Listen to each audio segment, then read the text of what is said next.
Attention please, ladies and gentlemen. You're watching, yes,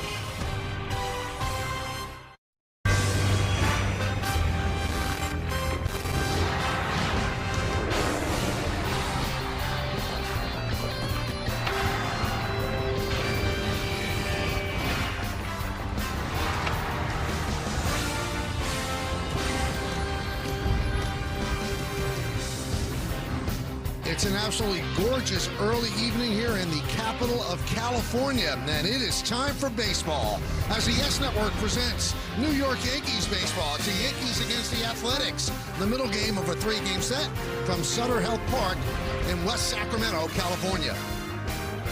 Hi, everybody, and welcome to Yankees baseball. Along with David Cohn, I'm Michael Kay. Yankees keep rolling. They've won 5 in a row, and yesterday they did it with good pitching and 3 home runs. 2 of the home runs came from guys that play the same position. Yeah, I mean, they both have been right in the middle of the Yankees lineup all year long, and when Goldschmidt has gotten a chance to play, it's hard to get him out of the lineup because of things like this. And batting against the right-handed Severino really blew open that first inning, the 3-run shot. Gave the Yankees a 4-0 lead, and of course, what can you say about Ben Rice that hasn't already been said? This guy has closed every hole in his swing. You cannot come inside on him anymore because he does that. Ben Rice, clearly one of the best players in the league this year. Last 3 games, 9 for 14. You can't do much better than that. And for Goldschmidt, last 19 games, 313, 8 extra base hits, and driving in 12 runs. Well, the Yankee hot streak is being led by their starting pitching. It's been unbelievable. And one more time, we're going to see Ryan Weathers. And if he pitches anything like he's pitched the last couple of times, in fact, like he's pitched the whole year, Yankees will take it tonight. Yeah, and he was really sought after in the offseason, and Brian Cashman was the one who pulled off the trade to bring Ryan Weathers to New York. And what a trade it's turning out to be, as he has been lights out under the tutelage of Matt Blake. He's kind of refined his arsenal and really come up big for the Yankees. All he needs is a little run support to increase his record. Yeah, he has not gotten a lot of run support. No runs of support in 5 of his 10 starts, and you see the numbers that the hitters are hitting against him or not hitting, and also he stops the running game as well. Well, leading off for the Yankees, that man, Trent Grisham, he has been red hot of late. When we come back, lineups, first pitch, baseball, Yankees and the Athletics, next, right here on Yes.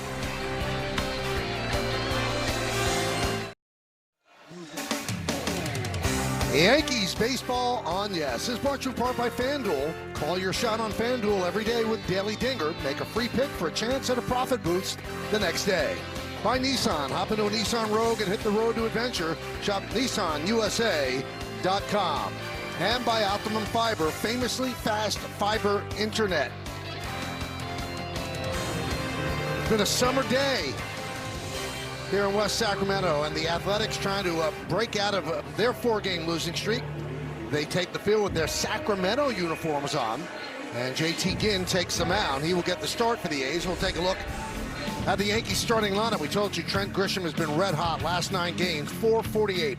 Then Ben Rice at DH, Aaron Judge and right. Cleaning up, Cody Bellinger batting 5th. Jazz Chisholm, first baseman Paul Goldschmidt hits 6th. 7th batter, 3rd baseman Ryan McMahon. Austin Wells back in the lineup behind the plate, and he'll bat 8th. And batting 9th and playing shortstop, it's Anthony Volpe. And that lineup will face this pitcher, JT Ginn. And on the season, it's been a little bit of a mixed bag, but pretty good numbers across the board. Lost a no-hitter in the 9th inning. 2 starts ago, walked 6 at his last, so looking for something in the middle there. And our Nissan pitcher scouting report for Mr. Ginn. This must be the place. Former draft pick of the Mets, back as a number 2 draft pick, and he's found a home out here in California. And mind playing tricks on me. His movement on his cutter really goes down. It doesn't go sideways, so it's a little bit deceptive. Good sinker too as well to go with it. And California love.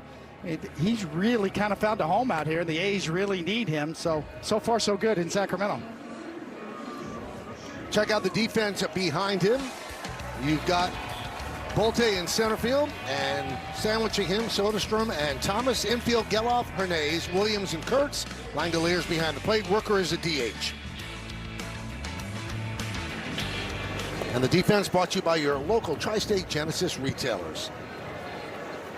Yankees 35-22, the high water mark for the year, 14 games over, so they could match that with a win. The A's 27-30. Trent Grisham in the left-handed batter's box. He's ready. JT Ginn is ready. And let's do it here in Sacramento. Swung on and missed. We're underway. Adam Beck, the home plate umpire. Jen Powell at first. Jeremy Rehack at second. Crew chief Dan Iasonia is over third.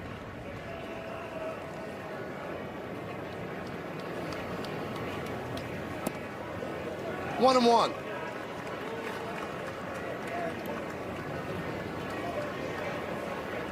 Told you the Yankees on a 5-game winning streak. That's their third winning streak of at least 5 games this year. They had another 5, and they had an 8-game winning streak.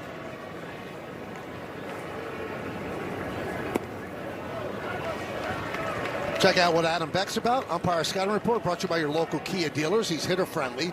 He's had 41 calls challenged, 17 overturned. Calls fewer outside strikes, fewer low strikes on lefty batters. 7th big league season for Adam Beck.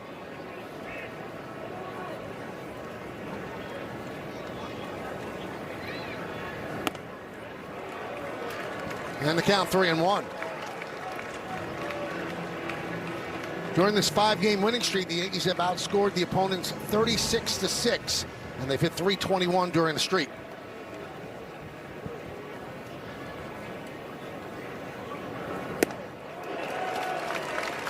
Three and two.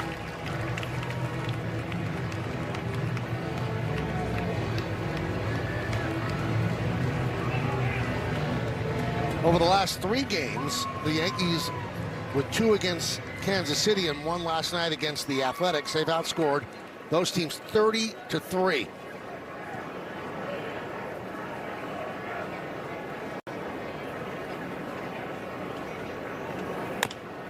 Chopped over the mound. Could be a tough play. Williams over to first. They get Grisham. 1 down. Well, nice play by Williams. It's easy to panic here, but he stays with it. Nice little backhand on the short hop. And plenty of time to get him.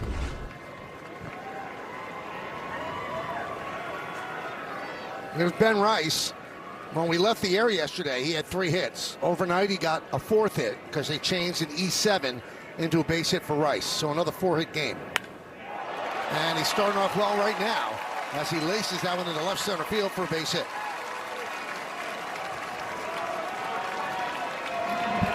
He's got it going on, David. And all over the field, too. Off-speed pitch, he just stays behind it, stays back. The stacked nature of that swing. There's no sway to it. Completely balanced. That base hit brings his average to .307. There's Aaron Judge.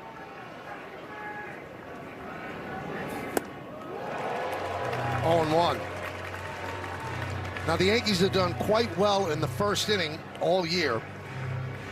They have a run differential of +23 in the first inning, and that's the best in Major League Baseball. And it certainly helps the starting pitcher.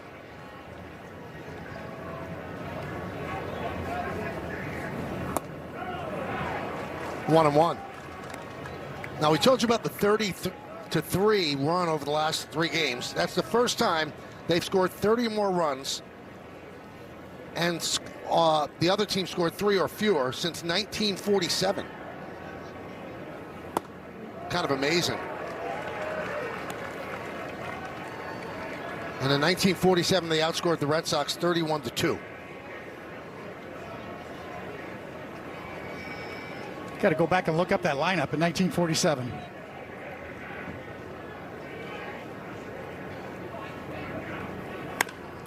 Grounded third base. There's 1. And there's 2. And around the horn, 5-4-3 double play. Yankees get a hit. And the A's are coming to bat.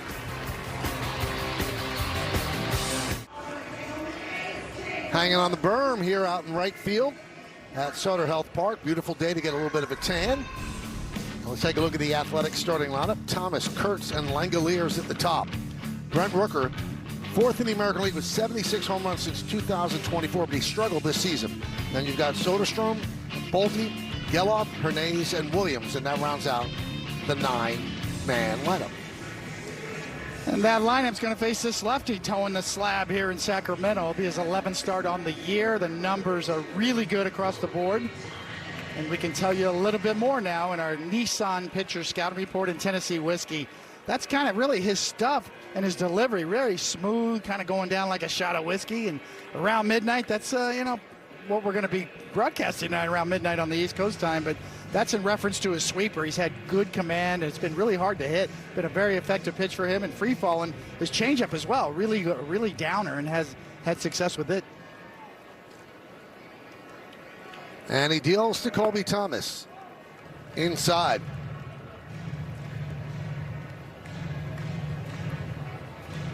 I feel like I'm working with Casey Kasem. Yeah, I know. Once you get started on this kick, you can't get off of it. So. High fly ball, center field. Grisham drifts back. 1 out. Want to take a look at the whole defense, brought to you by your local Tri-State Genesis retailers. And we're going to highlight Cody Bellinger. He's our Car Shield defensive player profile. 11 defensive runs saved this season, and that leads all Major League left fielders. He's been really a terrific player for the Yankees starting last year. Here's Nick Kurtz. 0-1.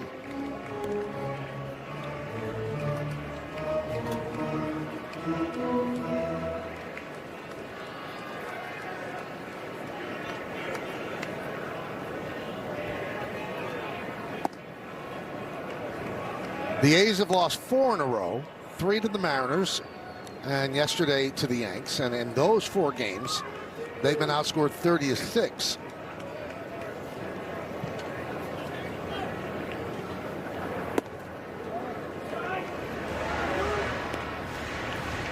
Two and 1. The Yankee rotation the last 9 games, 1.68 ERA.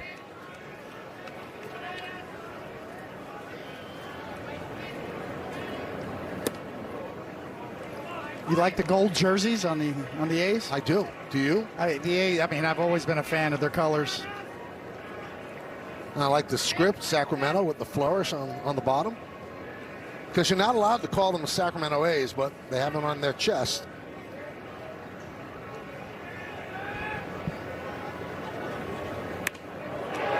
Into center field, over Volpe's head, and in front of Grisham. So Kurtz with a single.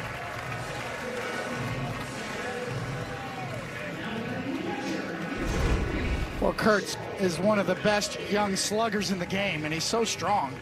He's able to muscle that pitch, even though he gets jammed. But he gets tremendous leverage and bat speed with that swing and that style.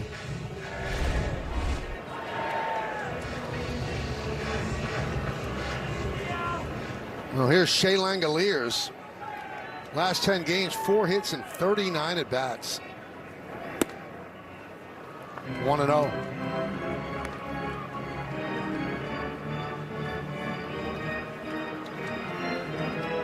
Got off to such a great start. Despite that slump, he's still hitting .292.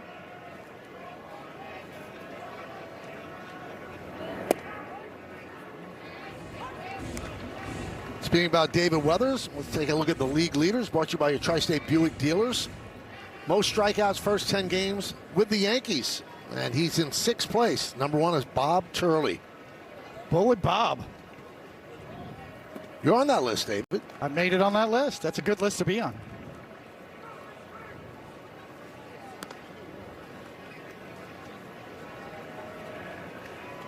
That's the beauty of playing for the Yankees. When you do something that gets you on lists like that, it just ties you in with the history and tradition. Nothing like it.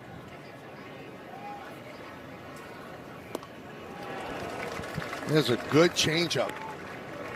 2-2. Yeah, free falling right there. He gets a lot of movement downward. It doesn't have a lot of fade to it. It's more of a downer. Some almost even cuts at times.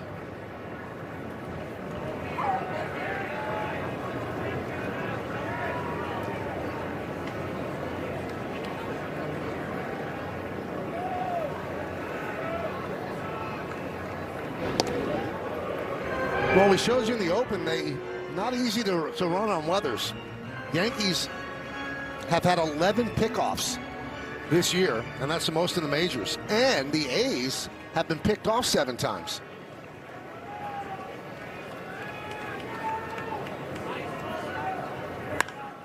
That's crushed to center field. Going back, Grisham still back on the track, turning, looking, see ya.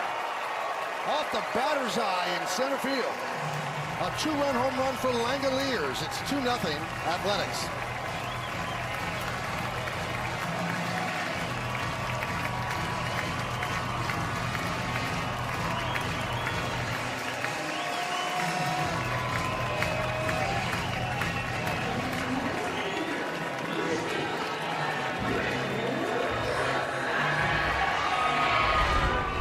You don't see too many hitters hit a ball like this to dead center that go almost up to the top of the batter's eye. As you see where it's going to hit up there, 3/4 of the way up. An absolute blast. Rooker fouls it back.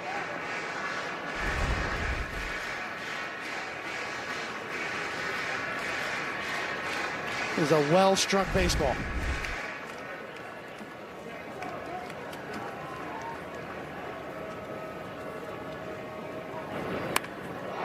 Left field coming on Bellinger. 2 outs.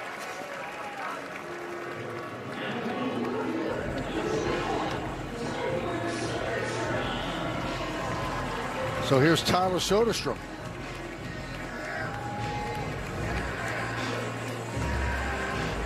The Langoliers home run measured at 426 feet.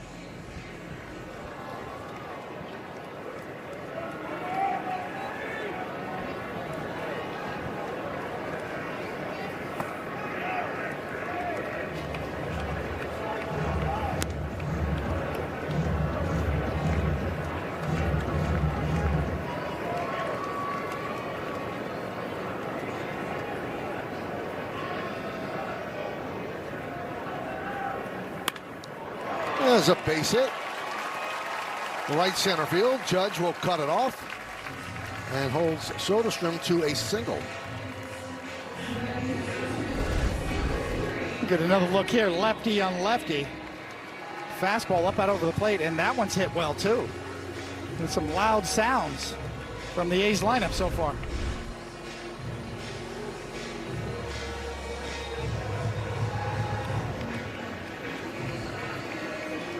As with the other starters other than Cole, Weathers on a little extra rest. Last time he pitched 7 shutout innings against the Rays on Sunday. Didn't get a decision. That game was won with the walk-off home run by Judge. And that began the 5-game winning streak.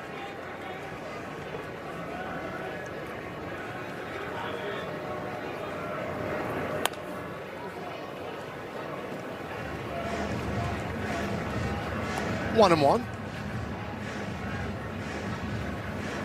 See, in his last start, excellent. Only 4 hits, 3 walks. Kind of searching for a secondary pitch in this first inning to get him off of that fastball.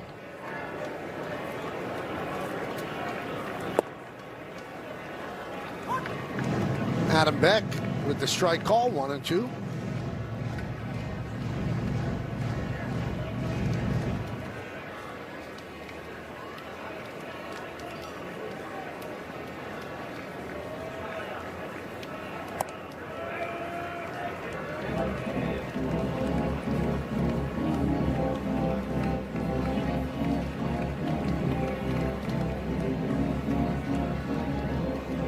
Bolte, 15 games since being called up. He certainly acquitted himself nicely. And he swings and misses over the changeup, and that'll do it. But 2 runs for the Athletics on the Langoliers home run. They had 3 hits, they leave 1.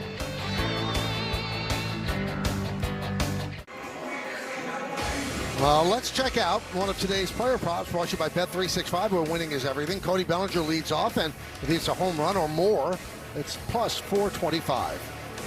Bellinger, Chisholm, and Goldschmidt here in the second. 2-0 Athletics.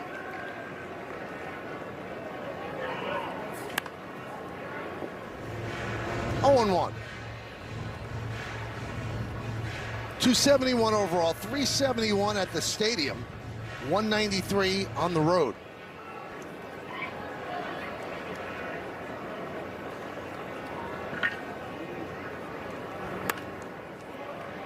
Second base, Williams.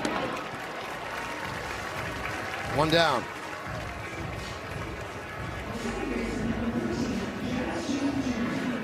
That brings up Jazz Chisholm Jr. He was 0 for 5 last night in the Yankees' 8-2 victory.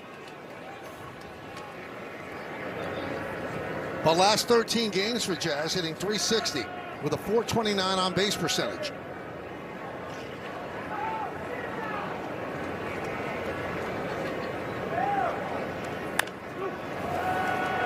First base. And Kurtz takes it himself. 2 away. And that'll bring up Goldschmidt, and he's certainly been hot, right, Meredith? Michael, no doubt about it. The last 19 games, he has had 8 extra base hits, over 1,000 OPS, not to mention he's hitting .331. He has stepped in as a right-handed bat in the absence of Giancarlo Stanton, and he has not disappointed. In fact, I was talking to Aaron Judge in the clubhouse last night, and he looked at me and said, Paul Goldschmidt is a Hall of Famer. He's an impressive at-bat, and it doesn't matter the situation or who is on the mound. You know he is going to put together a good professional at-bat. He said more often than not, he tries to pick his brain. Not only is he great on the field, he's been one of the best teammates he has ever had, and he was certainly good in the first inning last night. That home run right there gave the Yankees a 4-0 lead, Michael. Yeah, he's been tremendous, and the thing that people talk about that we really don't experience is how great he's in that room. And he had offers for more money and more playing time, and he said last year he had so much fun here, and he wants to compete for a championship, and that's why he came back. And at the beginning of the year, you wondered if he was doubting his decision, because with Stanton playing every day, there was no at-bats available for Goldschmidt, but he was the insurance policy if Stanton went down, and now they're cashing in on that policy. And there he goes, another base hit. Remember, it's against a righty. He does real damage against lefties, but Severino the home run, and now a hit against Ginn. Well, he's starting to swing with confidence, too, obviously. No matter how long you've been around the game, once you get more reps, as he's been getting lately, you start to feel good about your swing, and you have some success, and it starts to look like this.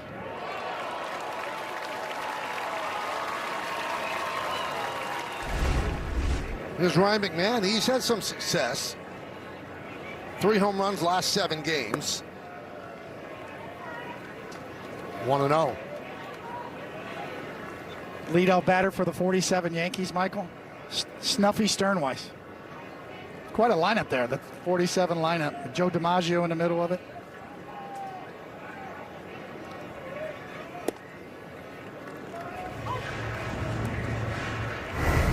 McMahon went deep last night, and it was one of his rare pull home runs. He has 6 home runs, 4 of them have gone to left. You're like a lot of lefties, a really good low ball hitter. There was a young Yogi in that lineup in 47, right? Actually, it was Aaron Robinson was the catcher. And it's a name that's not real familiar to me, but certainly Yogi just showed up. Funny, when Yogi showed up, they started winning championships. He was 22 years old in 1947.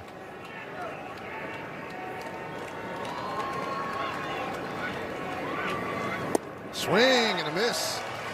McMahon down on strikes. Yankees lead 1. We go to the bottom of the 2nd.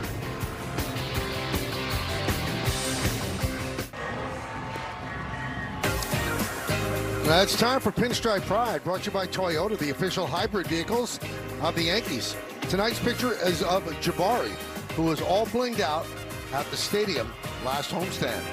Use the hashtag Toyota Pinstripe Pride. Mention yes in pictures you post to social media to reflect your love for the Bronx Bombers. We might spotlight you in a future game. Bottom third of the A's order against Ryan Weathers, Geloff, Hernandez, and Williams. First pitch, grounded to Volpe. 1 pitch, 1 out.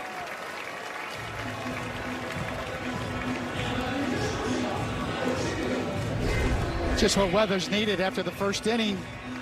And the home run, he gave up 2 runs. You're looking to get right back on it, and 1 pitch, 1 out is a great way to start. Nice little backhand from Volpe. Finishes it off.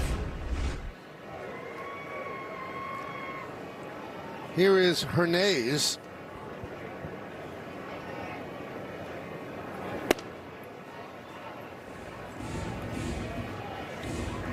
One and 0.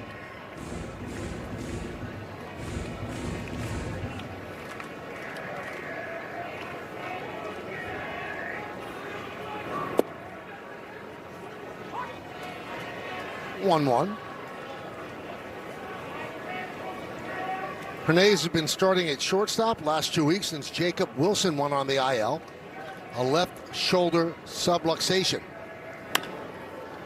Volpe another try. Nice hop. 2 down.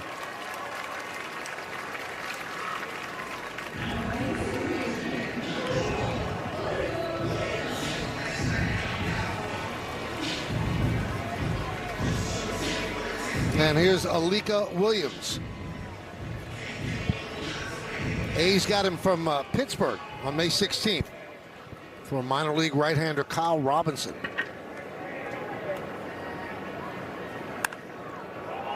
Well, that is a nice economical inning for Ryan Weathers. Just 5 pitches, a 1-2-3 inning. We'll go to the 3rd.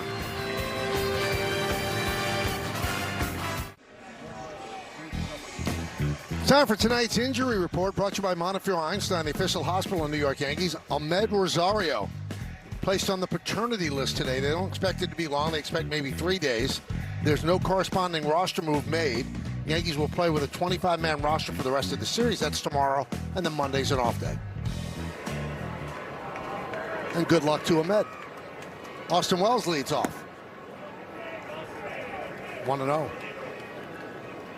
Austin not where he wants to be offensively. And he's had trouble hitting off-speed pitching.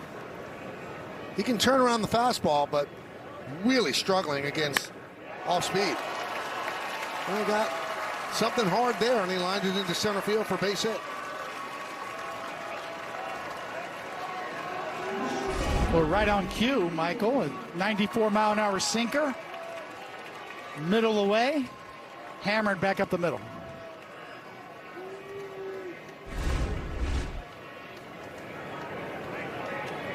So here's Anthony Volpe. 11 games. He has a .409 on base percentage, .838 OPS.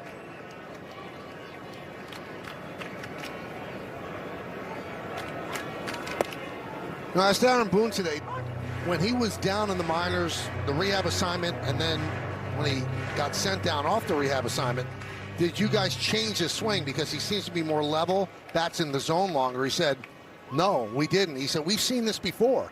It just has to be consistent. And he said he's getting himself in a position to hit now, taking pitches that are off speed, outside the zone. He's letting them go by. His approach stays like that, he'll do quite well. It makes you wonder how badly his shoulder bothered him last year and how much pain he played through.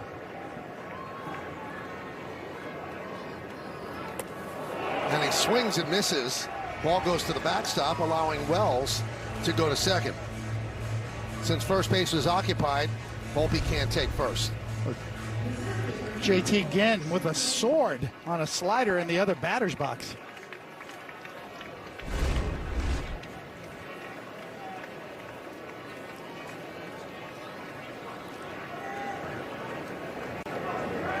So Wells in scoring position for Trent Grisham. Grisham grounded to second in the first. That one a deep drive to left field, backing up Soderstrom. He's got room, and he puts it away for out number 2. Now, Luis Severino pitched the first inning yesterday, gave up 4 runs, all unearned, then left when it was warming up in the top of the second.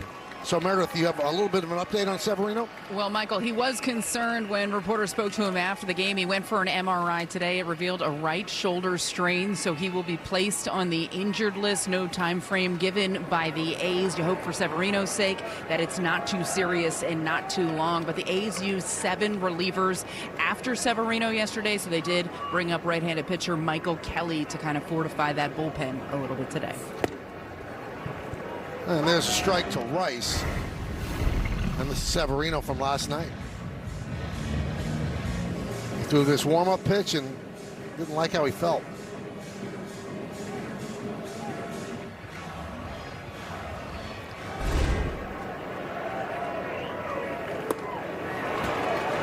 Oh, and 2. Well, that certainly puts a lot of pressure on this guy again to give him some innings tonight. Severino was one and done, and that's a good-looking changeup there.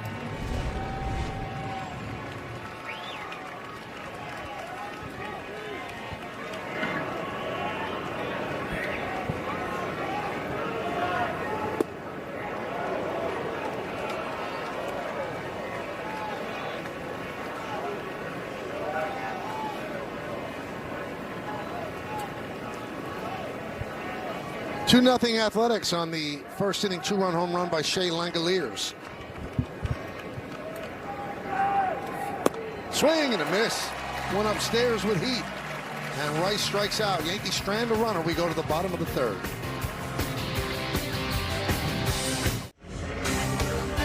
The Yankees Baseball on Yes is brought to you in part by Sandals Resorts. Get closer to the Caribbean. By your local Tri-State Genesis retailers. Learn more at genesis.com.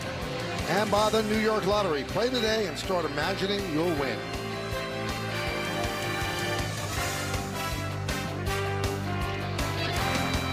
Two pretty good third basemen right there. You take a deep dive into Nettles' numbers. He might belong in Cooperstown. Not only offensively, obviously when you combine both sides of the ball, his defense at third, spectacular. Top of the order against Weathers. Colby Thomas starts it off.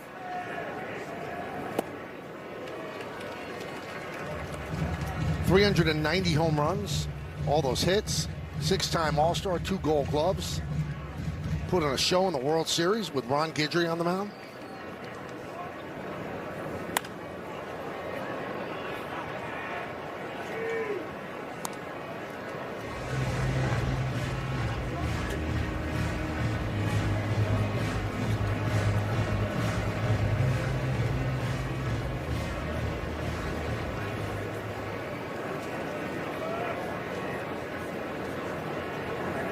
Swing and a miss. Good slider. One away.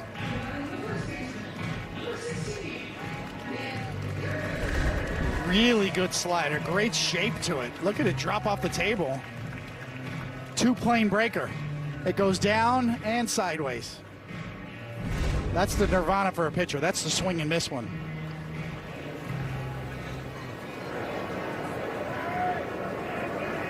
There's Nick Kurtz. So before the game, somebody from Sacramento, a media member, asked Boone about Kurtz. He said, big guy, hits the ball hard, really knows the strike zone, and has power to all fields. And the guy asked Boone, have you ever seen a player like that? He goes, yeah, he wears number 99.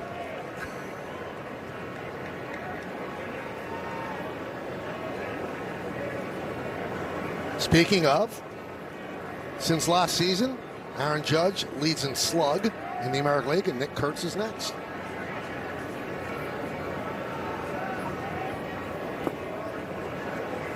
One and two. When you look at Kurtz, you just sort of see that the college programs in today's game are producing players that are ready sooner. It's almost like he was ready when he was in college to come here and do what he's doing.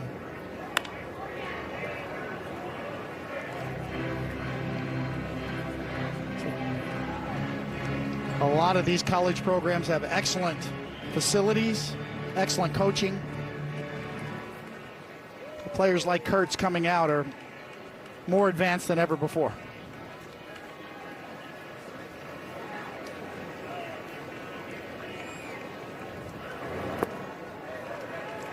2-2.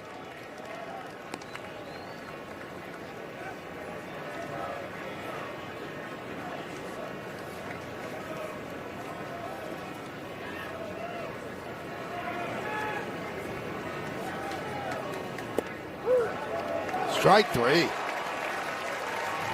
Another good slider. Now to bring up Shea Langoliers in a home run in the first, and that brings us to the Optimum Fiber famously fast replay. Well, the sound tells you all you need to know as it bangs off the batter's eye.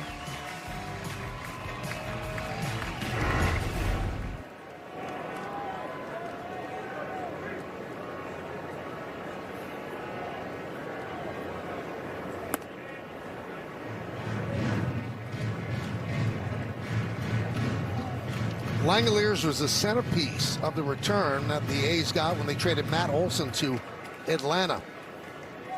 They got Langoliers, Christian Pache, Ryan Cusick, and Joey Estes.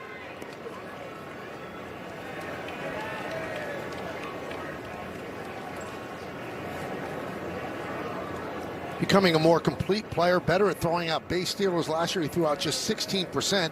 This year 29%. You know, when you're going to trade away one of your stars, you would think you'd go for volume, right? Get 4 players, 4 prospects, and hope you hit on 1, maybe 2. And that's exactly what happened with the A's. They found their everyday catcher by trading away one of the bright young stars in the game.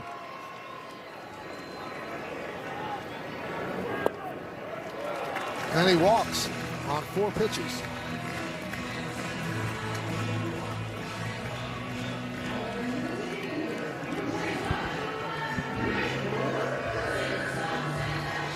Here's Brent Rooker. Singled in the 9th inning yesterday, broke an 0 for 17 slide. Been one of the most productive hitters in baseball over the last couple of seasons, but hitting 189. And now that goes down as he lines out to Bellinger. The A's strand 1. We're going to go to the 4th.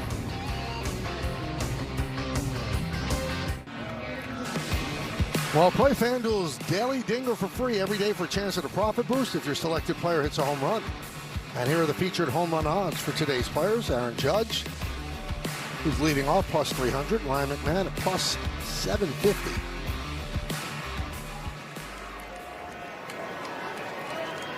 Two 2-0 A's. Judge wrapped into an inning-ending double play in the first inning, 5-4-3. Always been a good hitter against the Athletics in 50 games, including postseason. 18 home runs, 51 runs batted in.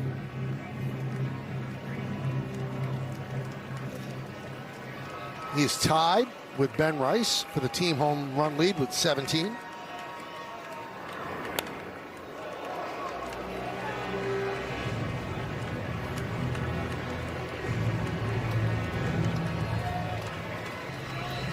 Judge, Bellinger, and Jazz Chisholm.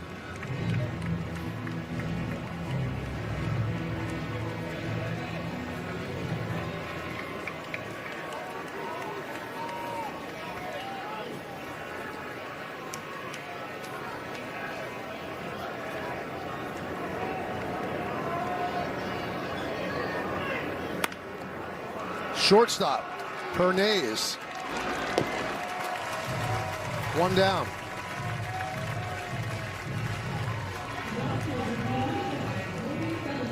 You got a scenic shot of West Sacramento. You can't believe how beautiful the weather has been. Just great to walk around this lovely city. Yankees came last year, it was more toward the summer, and it gets really, really hot in Sacramento, but perfect weather yesterday and today.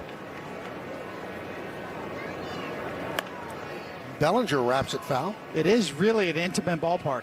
Yep. Got a real nice feel to it. I'd like to go out there on the berm. I want that guy in the lawn chair we showed in between. Can I call the game from out there in that lawn chair? And he comes up here? Yeah, well, yeah, we'll get another lawn chair. That's right. Can I go out there and sit out there? It's up to our producer. That was your introduction to Yes, right? You sat at the bleachers at Yankee Stadium. I did. Right there. That's the one. That guy right there. He's having a good old time. Got a cooler right there.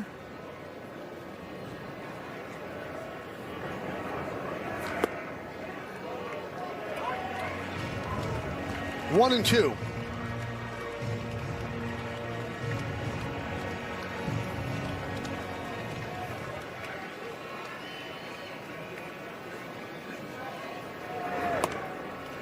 Two on Bellinger, grounded to second. Now he's in the second.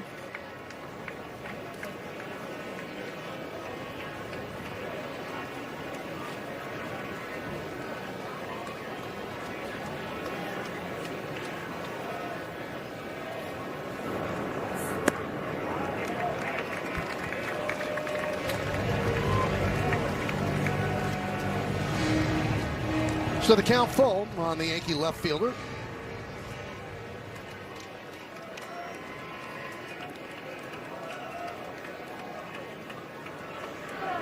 Ginn deals, and he walked him.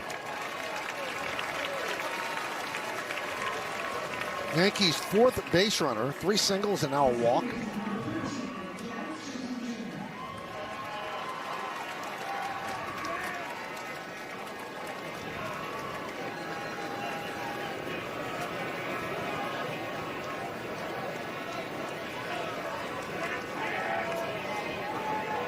Jazz grounded to first in the second. He's 0 for 6 in this series.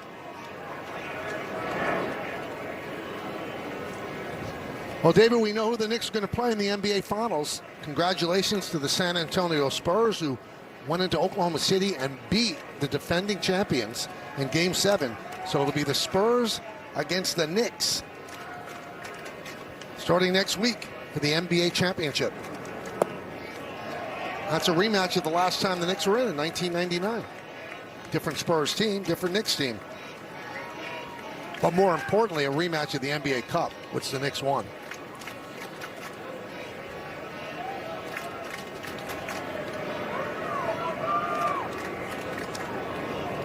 One-0. That change is pretty good. Yeah, he mixes it up. He's not really a strikeout style pitcher, but he's a movement specialist. Sinkers, changeups, cutters. Good depth to a slider.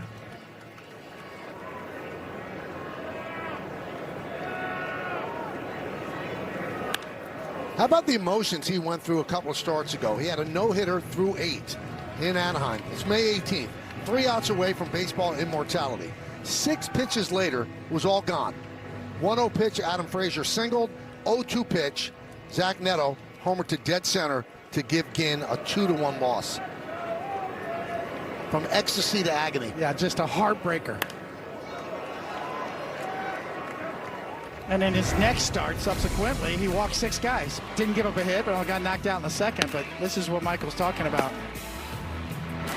He's got that over-the-head wind-up that we talked about with Garrett Cole. And there's the hit that breaks it up. Oh, there's the hit that walks him off. What an awful feeling that must be. A base hit for Jazz Chisholm Jr. Bellinger saw the bobble by Bolte and will head to third. So that should be a single and an E8 because Bellinger was stopping at second.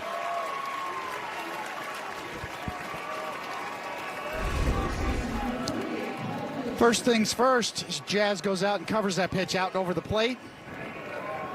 And good awareness from Bellinger. You see a lot of runners that'll just kind of check up a little bit and not keep your eye on the ball, and he did. He saw the bobble, continued on.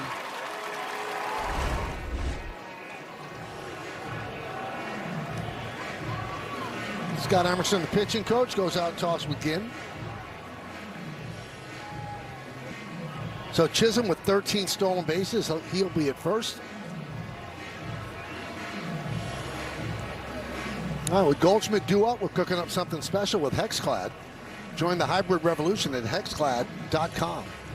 Goldschmidt in his career, 19th in home runs, 31st in RBIs, 16th in runs, 14th in WAR, and this amongst first basemen all time. He has a very compelling case to be in the Hall of Fame. Got a lot of everything on that resume.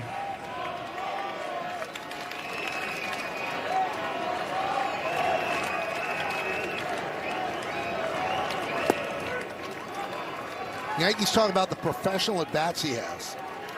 He never looks like he doesn't know what's going on and not expecting something. He'll make an out, of course, but he has a plan up there, and everybody knows this.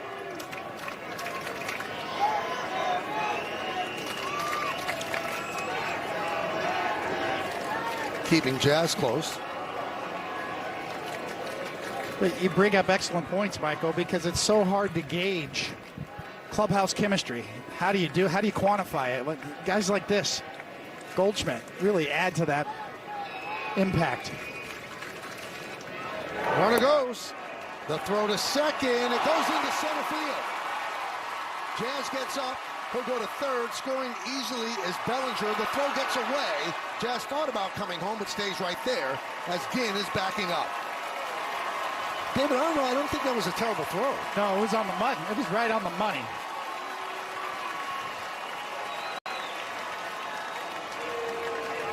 So in this inning alone, 2 errors for the A's. Exactly. You can see here. Good pitch to throw on. It is right there. And just clanked off the glove. Another good look right here. You can see it is right there, and he just missed it. And he would have had Jazz. And that would have been the third out of the inning. Or second out of the inning, rather. Infield in now with a runner on third.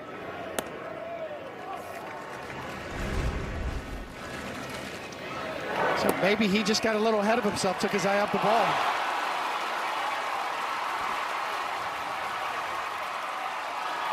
But a real gift.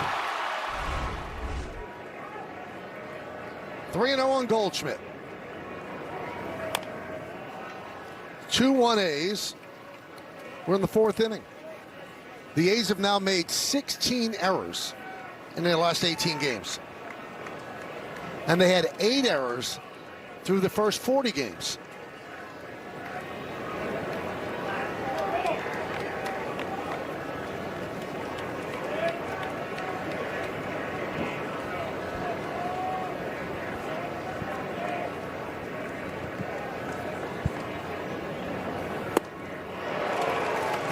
Got the fastball by him, 3-2.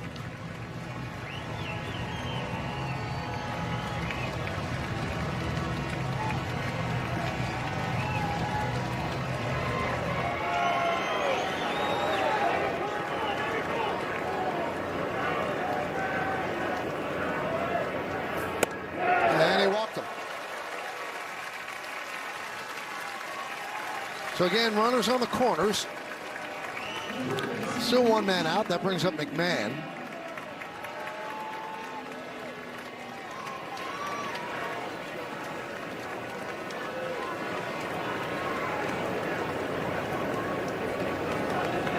It's going to allow the A's to move back up the middle. They'll still pinch in close at third. Playing for the double play up the middle.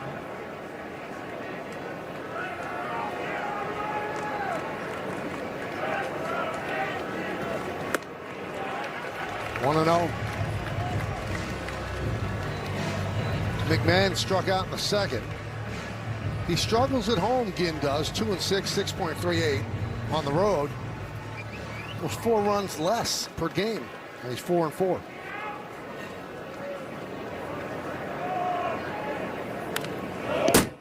You know, and just experiencing these 2 games, it's not an overtly small ballpark.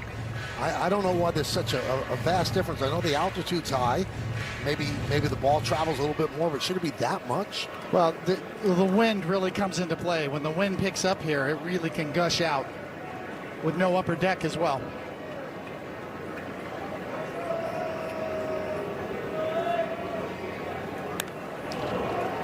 One and 2 on McMahon.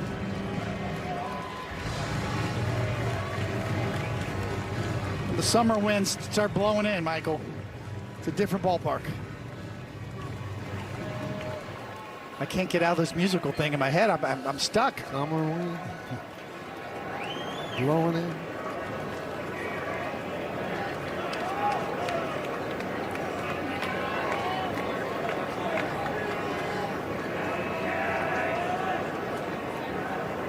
The 1-2. Swing and a miss. Got him on that change. Big out for Ginn.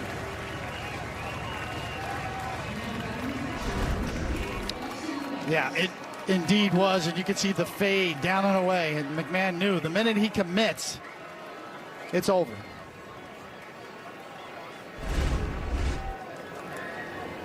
Well, it's going to be interesting to see how they attack Wells.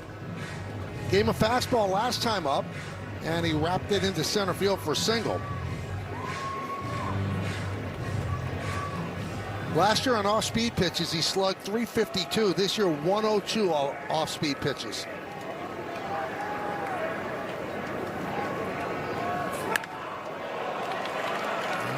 Threw him a fastball again. Lofted to center field. And the catch is made by Bolte. That'll do it, but the Yankees get a run. 2 big errors by the A's.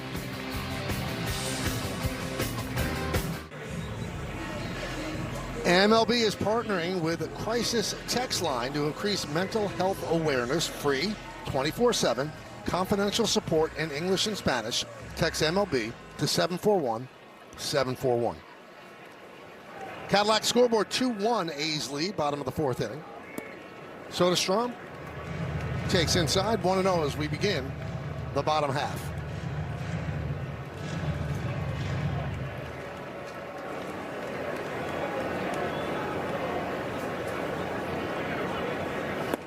So, David, something alarming happened to me before the game. I mean, I should rephrase that. Something alarming happened to you. So, before the game during batting practice, I have fans on the warning track behind the plate. They're roped in, and they could be VIPs or they made their way onto the field. And that's the way that, we could go from the dugout up to the booth. And I was walking, and there's a challenge right there. And so, ABS challenge by T-Mobile.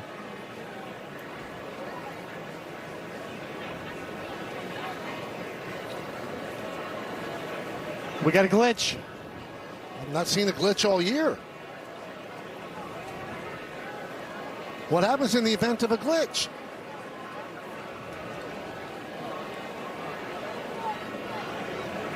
The pitch was a strike. The Athletics have 1 challenge remaining. So he got communication that it was a strike. But we didn't see it, but he got the communication.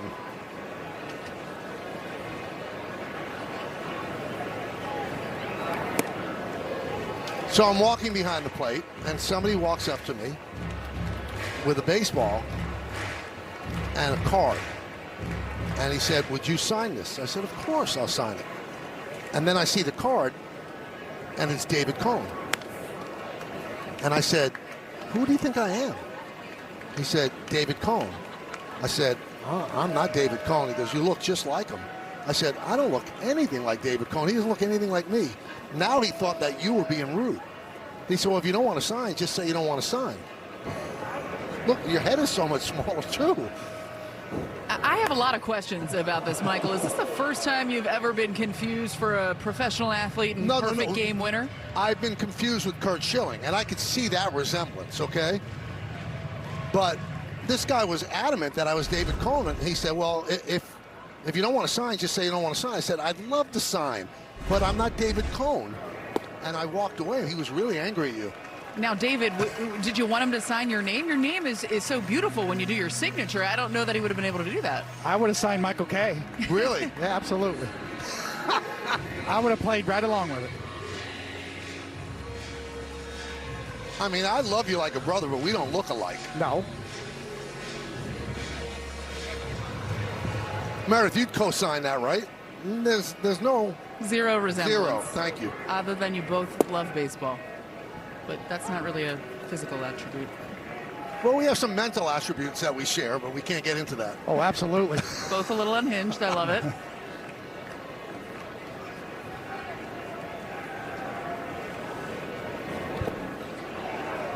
Blocked by Wells, keeping Soderstrom at first. I could totally see you arguing with an umpire at first base and allowing 2 runs to score just like I did. I can see that. Yep. You would do that. Yep.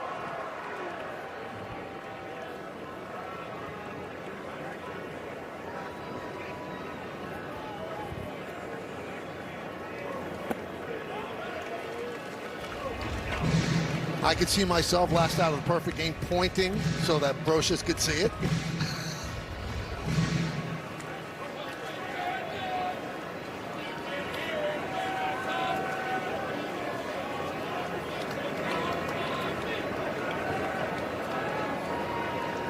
The 2-1, 3-1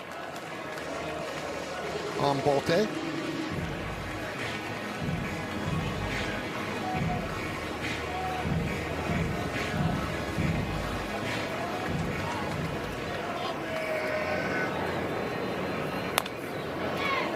Three and two.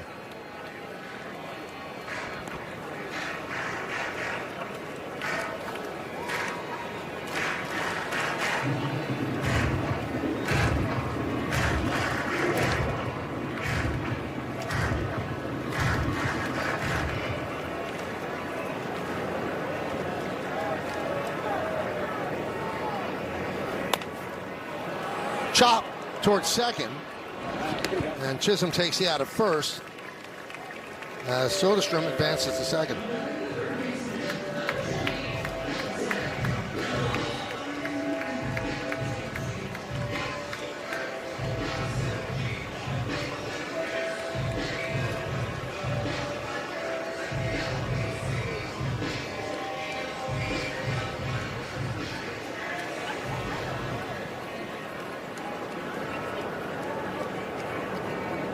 The pitch to Geloff. Upstairs.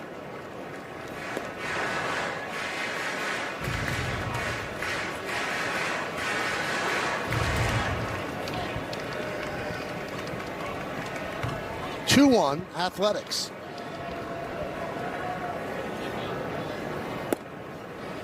Now, Michael, I've been doing some research on this topic, and I understand when you went to dinner this winter, somebody thought that you were Jim Boeheim?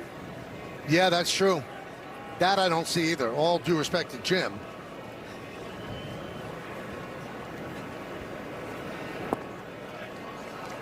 You know, I don't think I can get on board with that one either, Michael. Yeah. I mean, if you look at Schilling, you can get on board with that.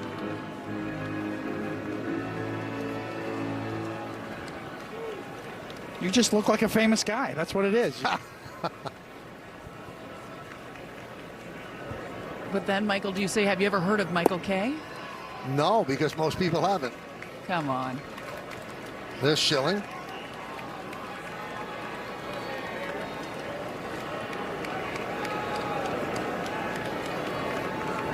Michael, they really picked a favorable picture in that blue suit, I have to say. Thank you. Swing and a miss. Geloff down on strikes. Yeah, that wasn't fair to Kurt. They put Kurt in a flannel shirt.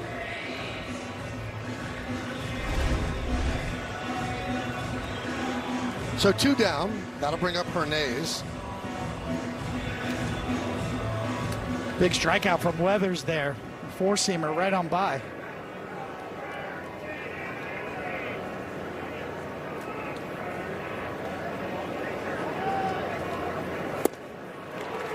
That change has been so effective, actually, for both pitchers.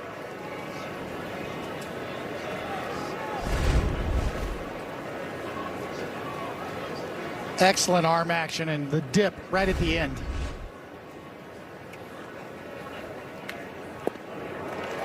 Oh, and 2. Did it again. Do you do it 3 in a row? If you're going to throw 3 in a row, you got to make the third one a little better down to go for the chase.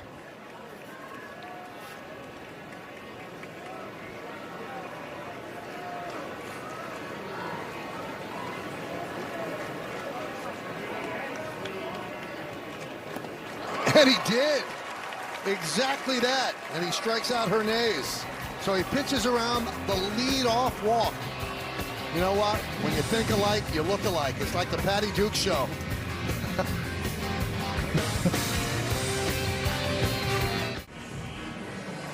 Well, tomorrow on Yes, the Yankees wrap up this road trip with a Sunday midday matchup against the A's. Pre-game coverage starts at 3:30 Eastern with first pitch scheduled for 4:05 on Yes and the Gotham Sports app. Volpe leads off, swings at the first pitch, and it's grabbed there by Geloff. 1 pitch, 1 out.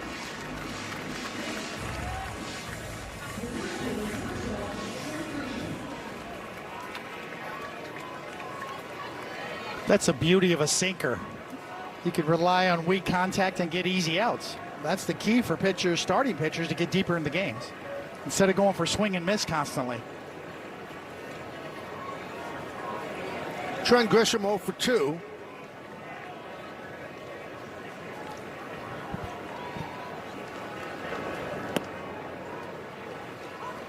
Yankees missed an opportunity last inning. They score. Sloppy defense by the A's at first and third, one out. But then McMahon strikes out and Wells flies out the center. So they only got one run out of that.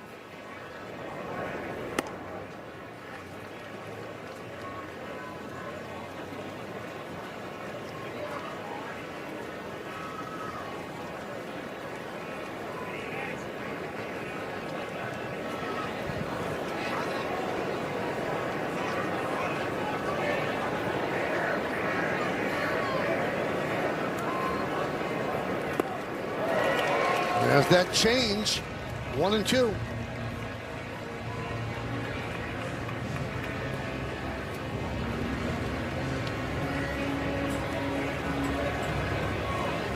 can see that Ginn is one of those starting pitchers that you really want to get in the stretch because he really gets that rhythm going with that windmill windup, similar to what we talked about with Garrett Cole recently.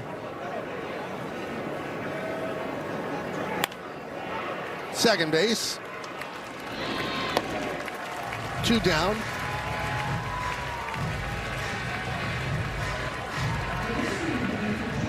You know, Ginn is from Brandon, Missouri. And that's Will Warren's hometown. And JT has reposted Warren highlights on his social media pages, and Warren's going to start tomorrow.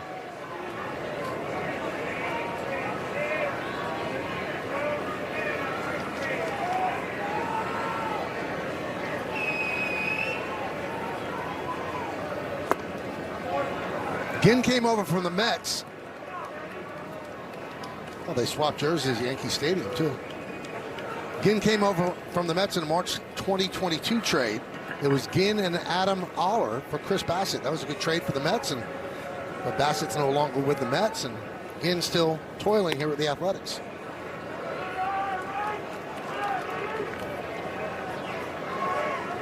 I mean, you really get the feeling the A's are going to turn the corner in their new stadium in Vegas with this good young nucleus of players, with the promise from the ownership to spend more on payroll.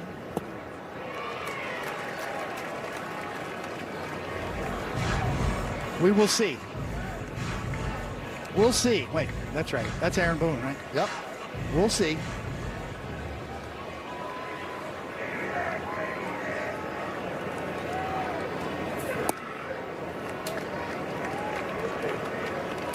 They have one of the top prospects in baseball, shortstop Leo DeVries, and that's who the Padres sent to the A's for Mason Miller.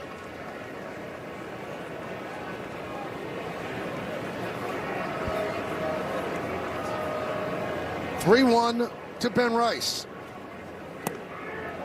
And they walked him. Rice on for the second time, and that brings up Judge. And Michael, you guys mentioned the move to Las Vegas. Well, that ballpark won't be ready for quite some time. They're actually going to play their next homestand in Las Vegas from June 8th to 14th at the Aviators AAA Park. So kind of cool. They're trying to get familiar with the area. And Vegas, the patch sponsor on their uniform as well.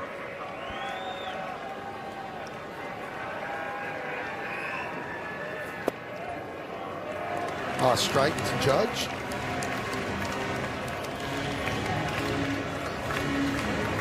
There it is.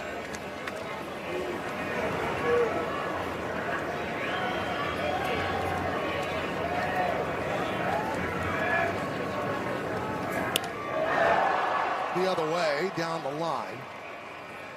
Dave, remember how every sports league was deathly afraid of Vegas, even to mention the word?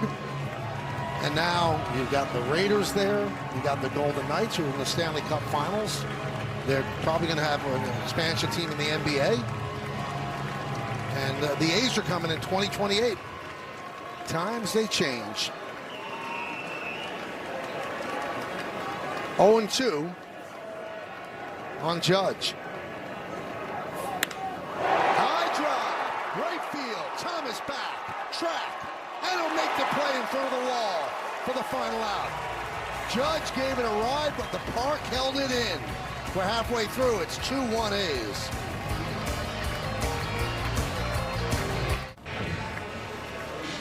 A's manager Mark Kotsay just had a long conversation with Adam Beck and Dan Iasonia. And the thing that we're figuring it out is that it's probably about that ABS challenge that nobody saw. And it was against the A's, so they lose a challenge. And that's the first time I've ever seen the challenge not fired this year. Yes. So we don't know. We'll have to wait. Meredith can find that out after the game, or maybe, Aaron Boone will know. But did New York tell the home plate umpire in his ear that it was a strike, or did he just retain the call and make it himself? And if he did that, then he really shouldn't take the challenge away. Exactly, because they did cost him a challenge.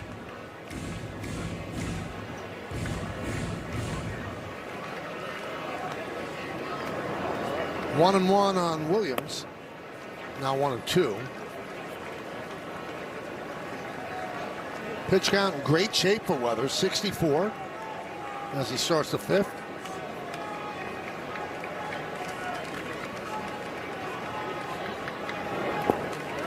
And another change, couldn't hold up. Wells fires to Goldschmidt, so that's a strikeout, put out 2-3, 3 strikeouts in a row. And that's his 6th strikeout of the game, 6th Yankee strikeout, brought to you by your local Tri-State Audi dealers. This is the 7th swing and miss he's got on that changeup. He's really got a good feel for it tonight. He's got one he throws for a strike and one he gets down in the dirt and gets the strikeouts.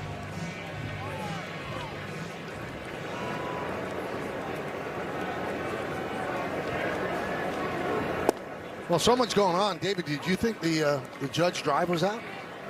I did. You just always think that with Aaron Judge when he hits it and it's in the air. Maybe just off the end of the bat a bit. 99 miles an hour off of his bat. Traveled 366 feet, so it would have been gone at Yankee Stadium. Not here.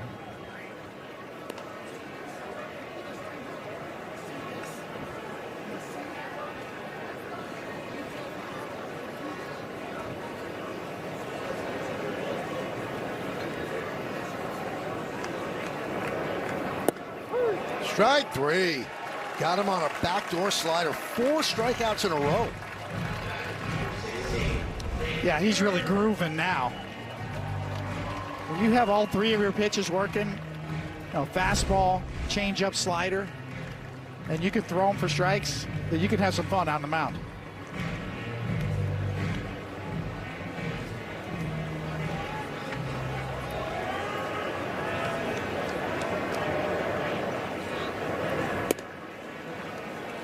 Upstairs to Kurtz. Singled and scored on Langalier's home run in the first, then struck out looking in the third.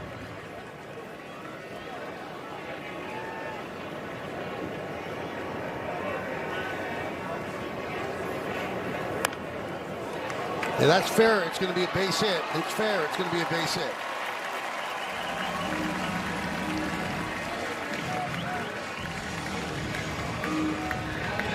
Big, strong guy like that, you don't expect that. Full swing off the end of the bat. 8 ball in the side pocket.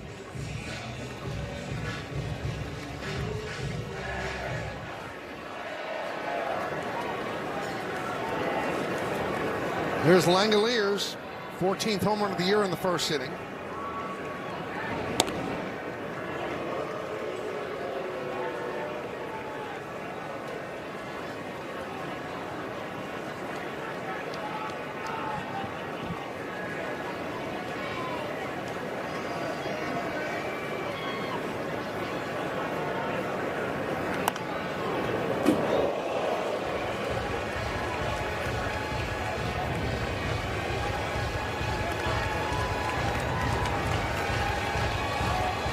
So we dug deeper into the ABS rules.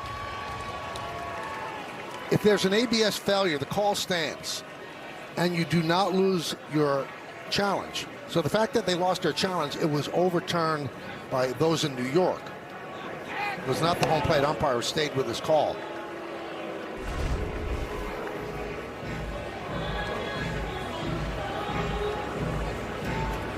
And that was not a strike. Well, now we can, obviously we're guessing, but as you put the pieces together, it makes you think that's what Kotsay was upset about.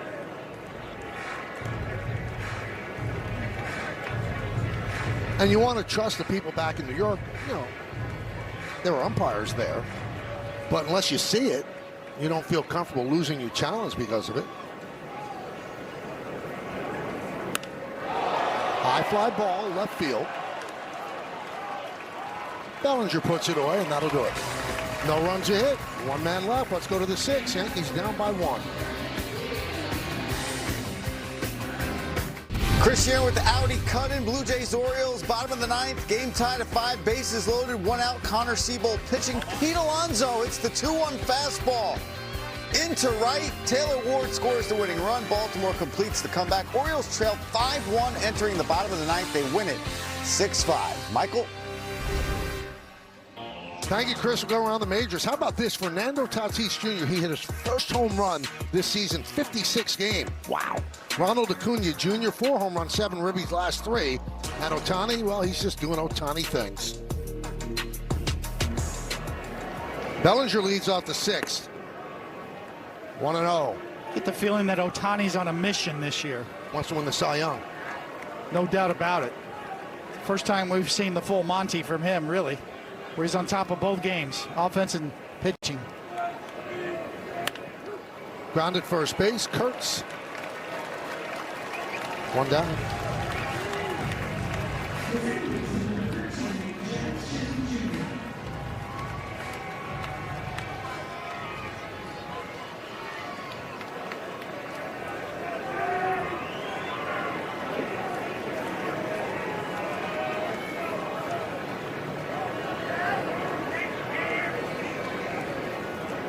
Jazz Chisholm with a single and a stolen base in the 4th inning. He's 1 for 2.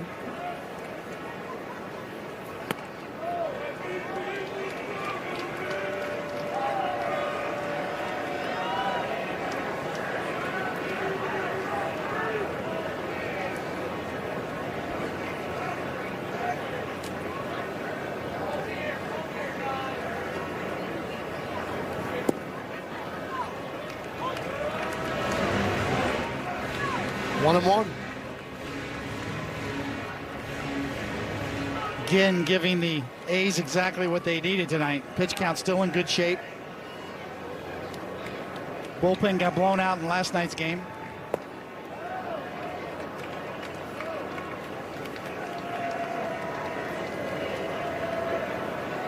He's mixed all of his pitches very well and kept the Yankees on the ground for the most part.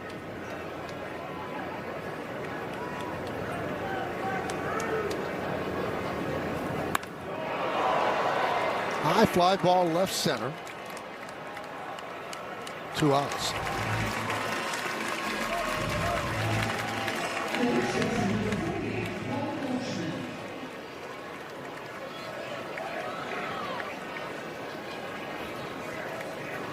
That brings up Paul Goldschmidt, a single and a walk.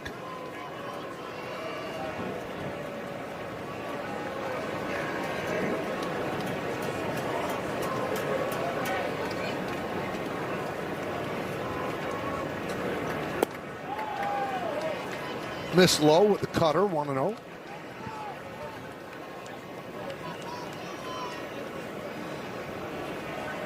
The Yankee run was unearned. 3 walks, 4 strikeouts for Ginn.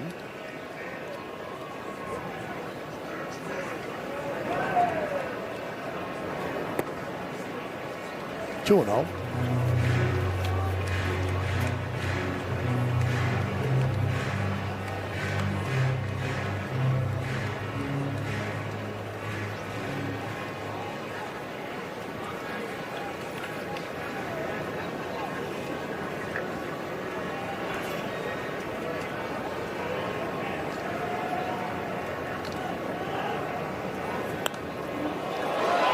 Foul back here.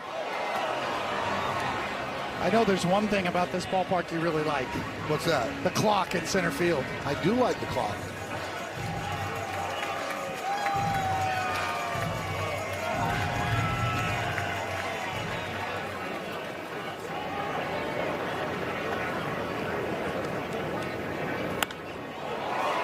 Toward that clock, but shallow. And the catch is made by Bolte for the final out.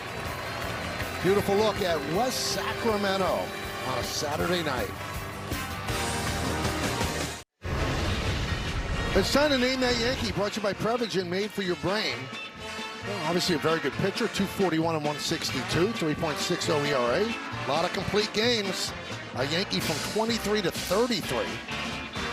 Red Sox, he played for them twice, started with the A's, Philadelphia A's. 1912, is that Connie Mack? Philadelphia A's? Oh yeah, from 1901 to 1950.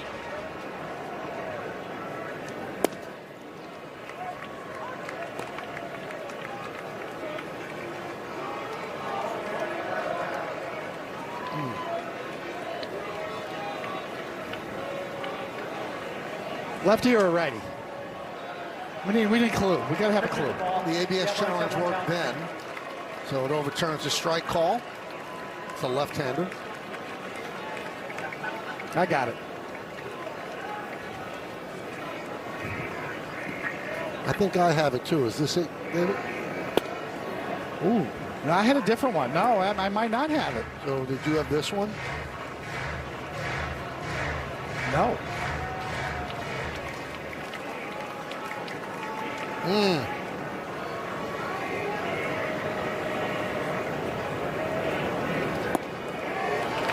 That slider cooking.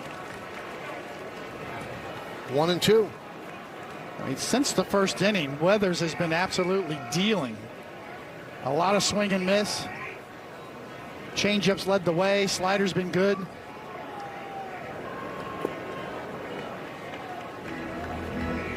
I've asked you this before. Why do even good pitchers struggle in the first inning? Still finding your stuff? Yes, I mean, there's a lot of reasons, a lot of variables. It's, you know, what we call a skin, a new mound. You've got to get your holes dug out, your alignment right.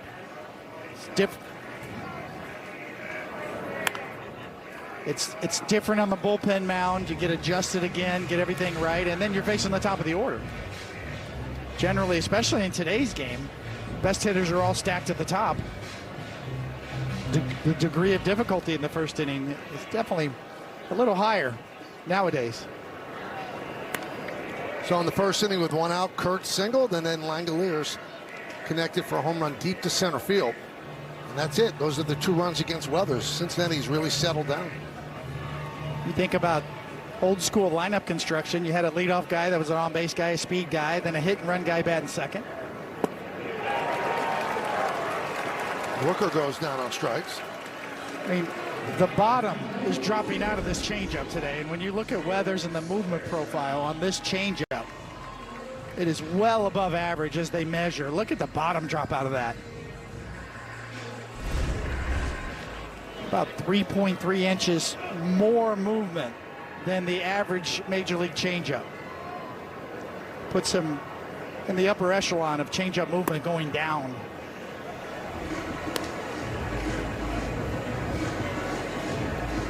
And when the Yankees got Weathers from Miami, it wasn't as if they just swooped in and they were the only team that inquired. Driven deep to right center field. He really crushed that one, and that ball is gone, a home run. Soderstrom with a solo shot, and it's 3-1 Athletics.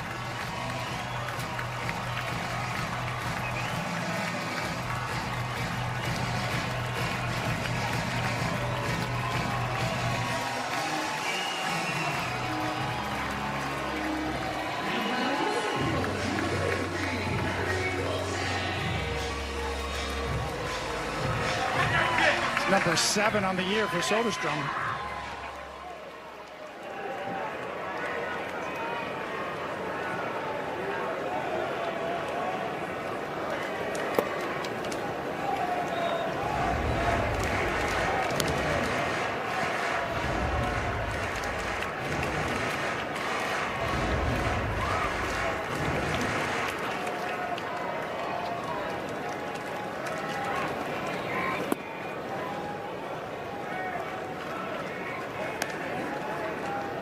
Anyway, to finish that point, the Marlins were flooded with teams that saw what could be with this guy.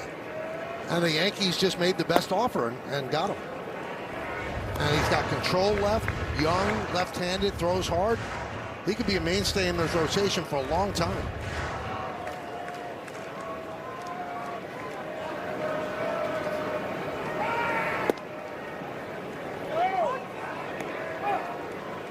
Three and one on Bolte.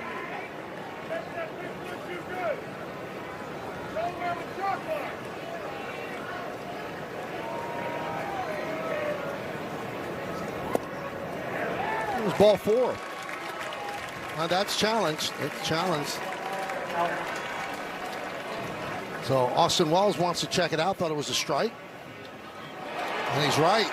Pitching strike. New York has 2 counters. By the width of what, a lace? A whisker. And excellent timing for, he saved a walk.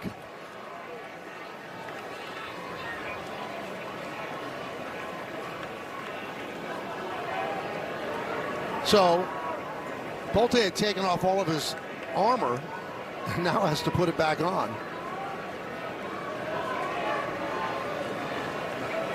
So Jake Bird there warming up. Weathers at 87 pitches. 3-2 count on Bolte.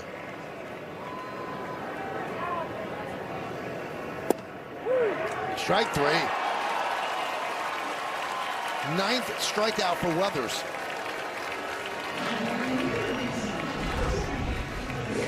Get another look. Fastball, four-seamer up and out over the plate. Soderstrom does not miss it. Some hitters never get off the fastball. All those great changeup that Weathers has thrown, all those great sliders.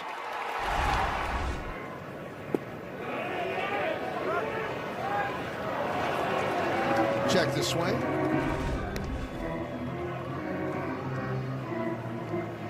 Wells does a good job of not only stealing one with the challenge, but stole one there with the frame. Bolte feels like he got robbed. I was talking to JC Escar about framing, and I joked that, you know, my son catches and like the ball could be way outside, he's going to frame, and he said, a lot of major league catchers do that. He said, you shouldn't frame anything unless it's really, really close. He said, the umpires know. He goes, you're trying to fool them if it's really close, but don't try to bring something way outside, inside, because they don't like that. Yeah, it's a very valid point. I mean, there's a certain credibility that goes with it. The more quiet your glove is, the more effective your framing ability becomes. Broken bat, but it goes to Bellinger, and he'll make the play for the final out. Soderstrom gives them a 3-1 lead. There's a segment that we like to, well, Jason, tell us what it is. How about that? Thank you, Mel. It's about Tyler Soderstrom. His first-round selection in 2020 made him and his father, Steve, the 10th father-son duo in the majors' history to be drafted in the first round. As a West Coast native, considers an In-N-Out burger an absolute must-have, and he served as a flower boy in teammate Jacob Wilson's wedding alongside Max Muncy. Not a groomsman, a flower boy.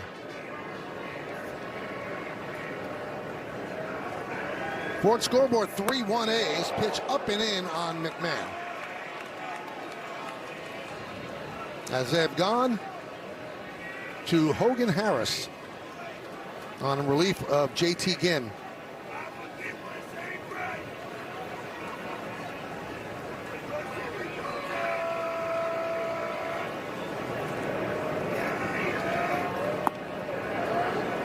Two-0. Dirty pool right there, right? Throw the first pitch at your chin and then come back with a curveball. Pitchers are dirty. Textbook, right? Yeah, it's just, we're not right.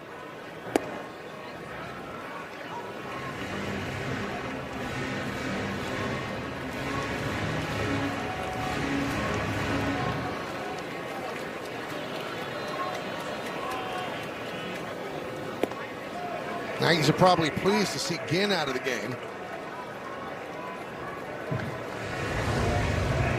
McMahon didn't love that call, didn't challenge, but called the timeout, so 2-2. Bottom third of the Yankee order, McMahon, Wells, and Volpe.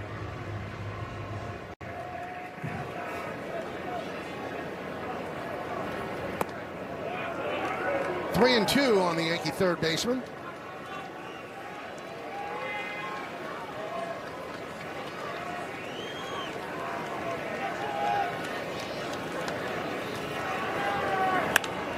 And a base hit for McMahon against the left-hander. Leadoff single. Come out to Yankee Stadium on Saturday night, June 6th for Military Appreciation Night. And the Yankees take on the Red Sox. First 18,000 guests in attendance are going to receive a Yankees red, white, and blue t-shirt, courtesy of Ford. Tickets going fast, so get yours today, Yankees.com. Good-looking t-shirt. And Jose Caballero is going to pinch hit for Austin Wells. Remember, the Yankees are a player short on the bench. Ahmed Rosario left the team on paternity leave. So they have one more righty on the bench. That's Max Schumann, and a lefty, J.C. Escara.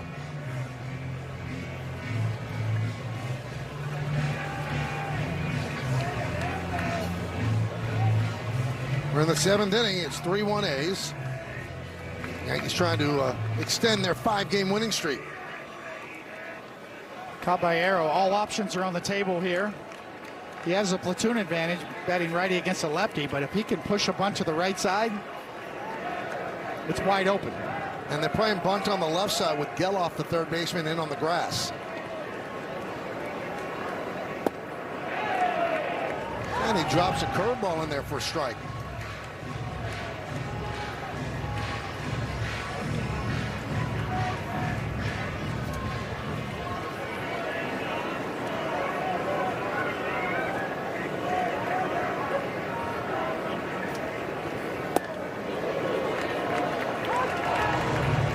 That's going to be challenged. Call a strike, the batter is challenged.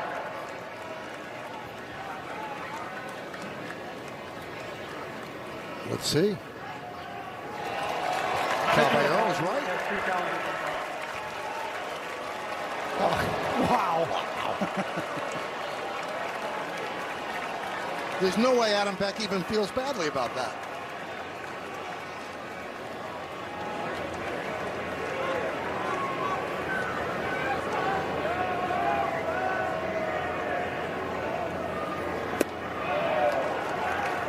That's a big turnaround, too. The old saying was baseball's a game of inches. We're going to have to revise that. Game of fractions of inches.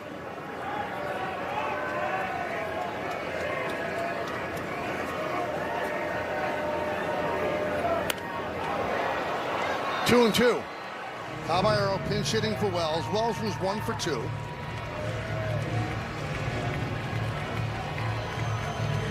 So he's had 14 challenges and 9 have been overturned. He's above the major league average, 64.3%. The average is 47.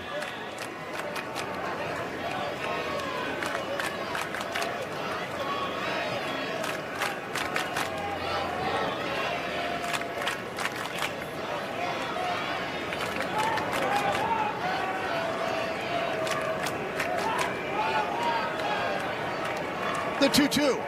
Foul back.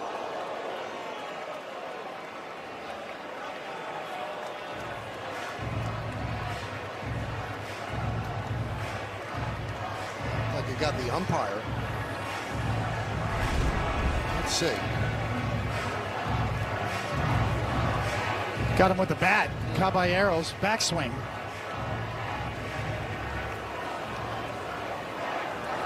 You don't see that too often. We see catchers get boinked a lot, but not umpires.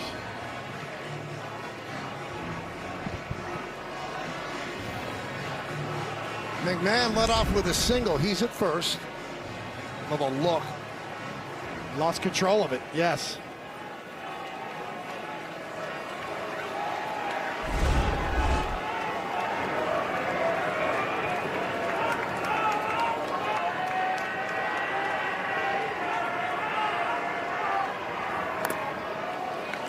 Foul ball, I believe, off the mask of the catcher.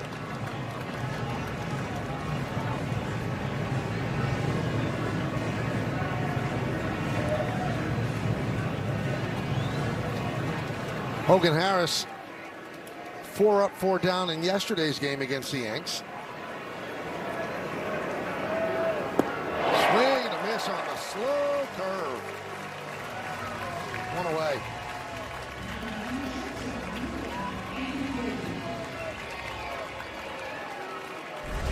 It's just so hard to stay back on something that's 73 miles an hour with that much tilt on it.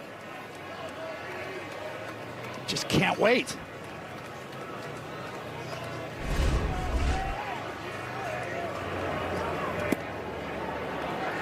Volpe, who's 0 for 2, takes outside. No, they call it a strike.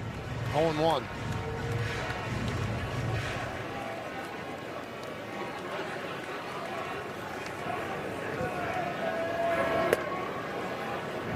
One and one.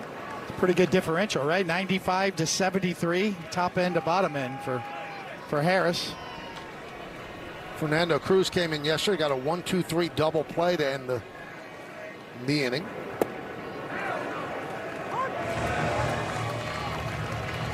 Adam Beck very deliberate with the strike call. Takes his time, and the count 1-2.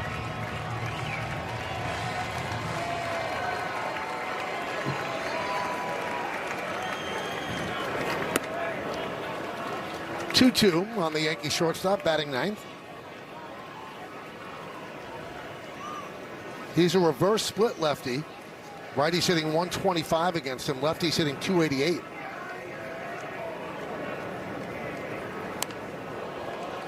There's that curveball. Just got a piece to stay alive.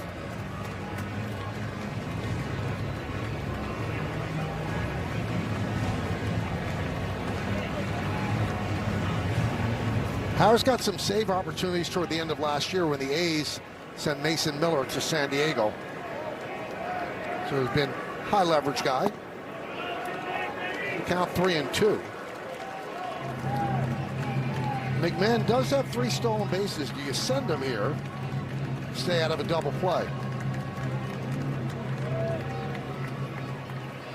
Justin Sterner warming. They don't send him. High fly ball. Bolte. Out number 2.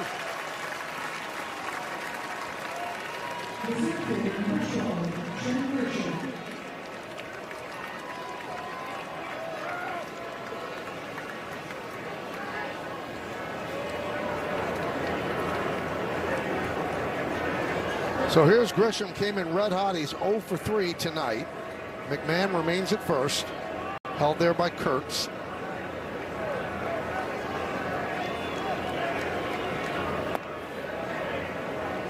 One and 0.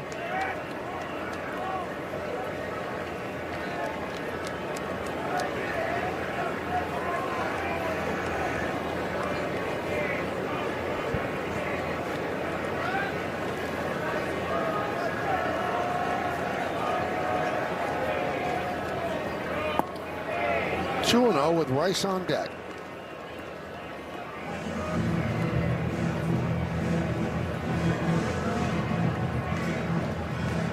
Harris, another one with bad splits. On the road, 1.15 ERA. At home, 4.91. 2-0. 3-0 on Grisham.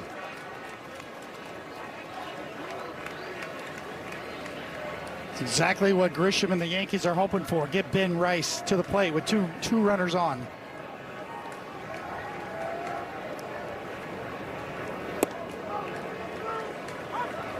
Dropped the fastball in for a strike, 3-1.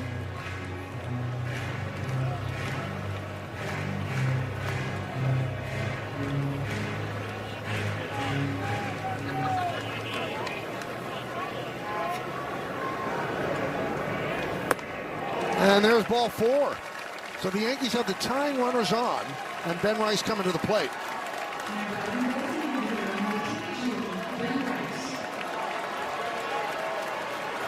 Pitching coach comes out and talks with Harris about how they're going to go with Ben Rice. Yankees 0 for 4 tonight with runners in scoring position.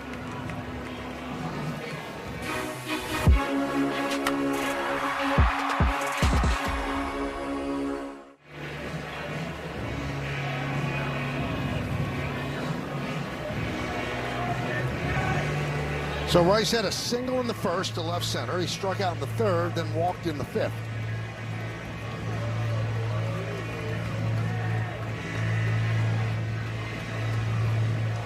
McMahon at second, Grisham's at first. Yankees down by 2. We're in the 7th inning.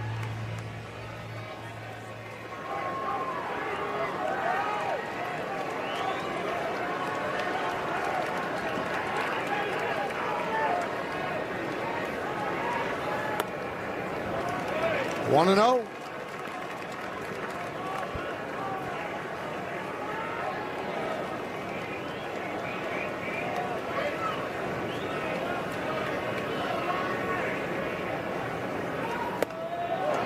Cut through the fastball. 1-1.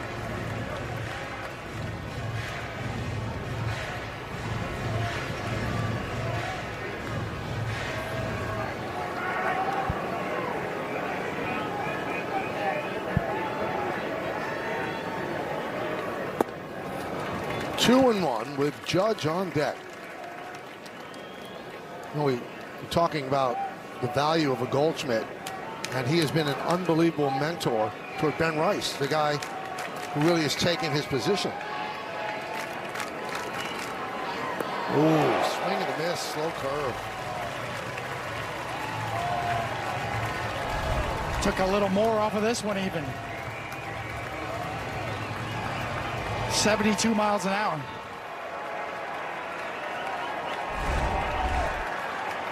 Two balls, 2 strikes, 2 on. And the count is now full.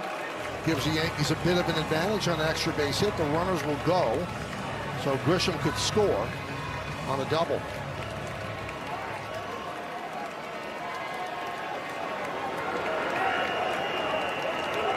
Runners go.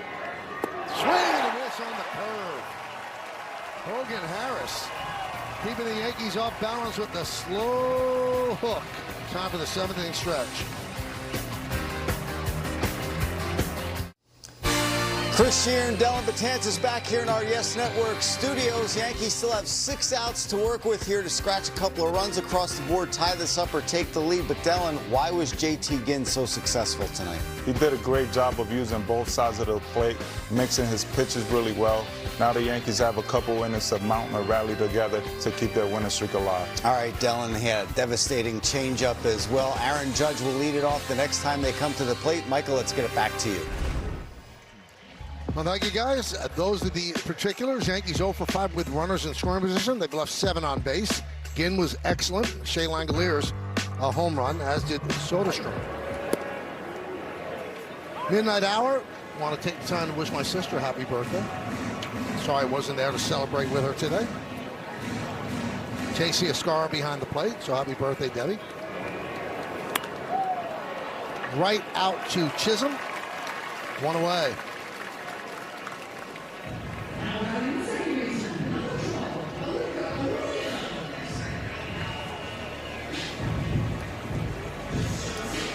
So here's Alika Williams.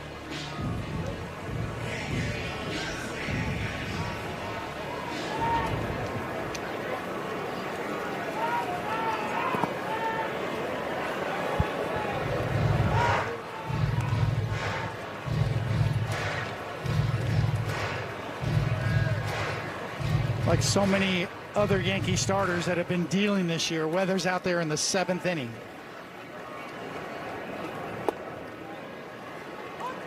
Which to me says a lot about the Yankee starting rotation. Clearly the best in the major league so far this year. Weather's a big part of that.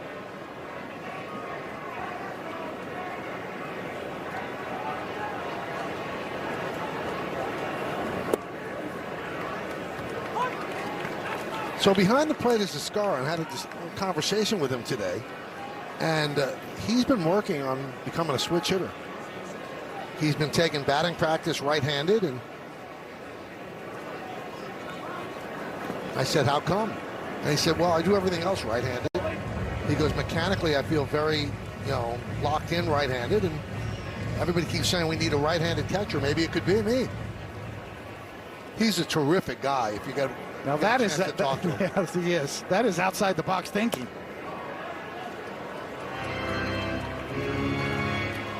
I don't know if he's going to break it out in the game anytime soon, but he is working on it.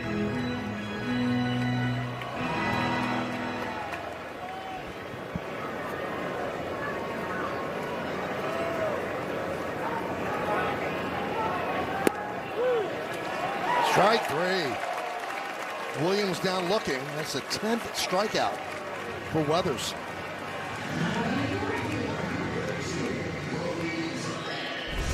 Nice little wrinkle here from Weathers, a front door two-seamer. Sinker, and he gets the call. A little above the zone. And they do have a challenge left, but Williams didn't challenge.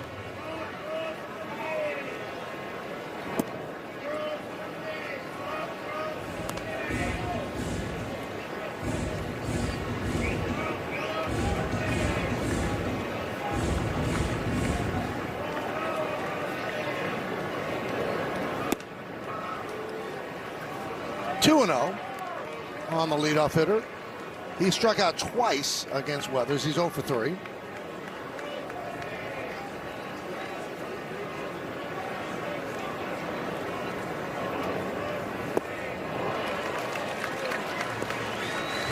Two and one. And even 100 pitches for Ryan Weathers.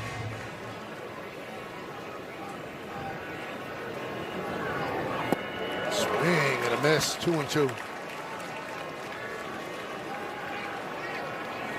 It's the 10th time the A's lineup has swung and missed at a Weathers changeup tonight.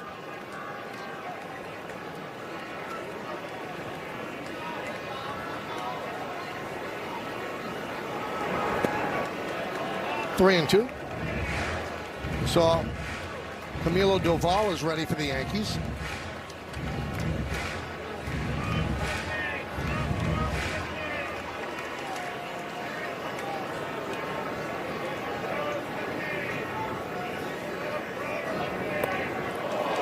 And he walked him. So do they leave him in for Kurtz? No, looks like they will not. 106 pitches for Weathers. Now, Boone just picked up the pace to jog out there. Maybe he wants to talk to him, look in his eyes, see if he's okay. But you've told me, David, that pitchers are liars. Absolutely, we're supposed to be. We lie about everything. I'm still lying. Good job by Weathers. He thought he was out of the game. He turned around and said, yes, I'm fine. Well, good confidence from Aaron Boone shown in Weathers here.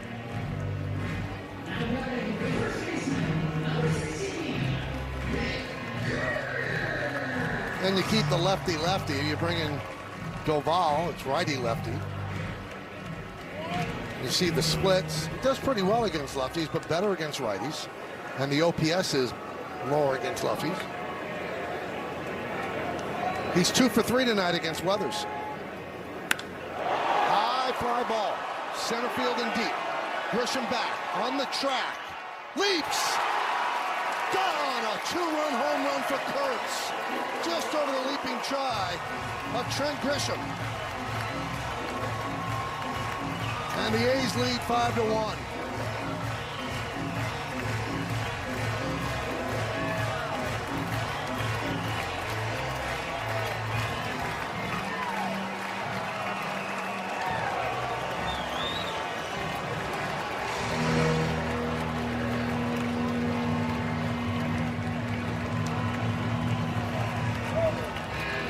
Well, Weathers obviously upset with himself. Manager kept him in there, and then this happened. Well, fastball up and in the middle of the plate. And Kurtz has that kind of power. He can go anywhere in the ballpark. The opposite field, dead central. Right there's a backbreaker.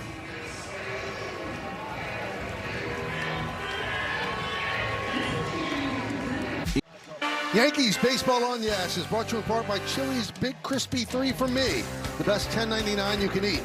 By Memorial Sloan Kettering Cancer Center. And by Hyundai. Hyundai gives you America's best warranty on every new vehicle. Visit Hyundai.com for more information. The juxtaposition of those two dugouts and the frustration with Weathers and the elation of Kurtz. So Doval comes in. and deals the ball to Langoliers.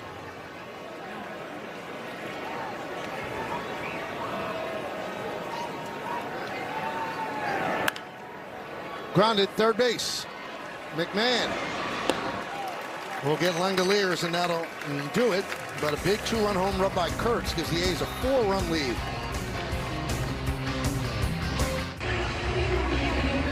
Weathers is beside himself, and this ballpark is making it worse because there's no clubhouse to go into and really go nuts. He's got to stay in the dugout, and he has been frustrated since the time he left the game.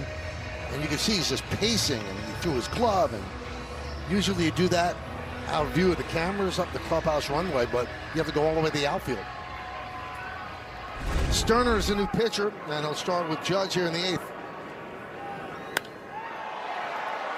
Fly ball center field. Judge 0 for 4 tonight. It's the life of a pitcher. It's always about second guessing yourself. Why did I throw that pitch? Why didn't I throw the other pitch? I still think about pitches I should have thrown 30 years ago. Give a fastball to a fastball hitter in that spot, lefty on lefty, up and out over the plate.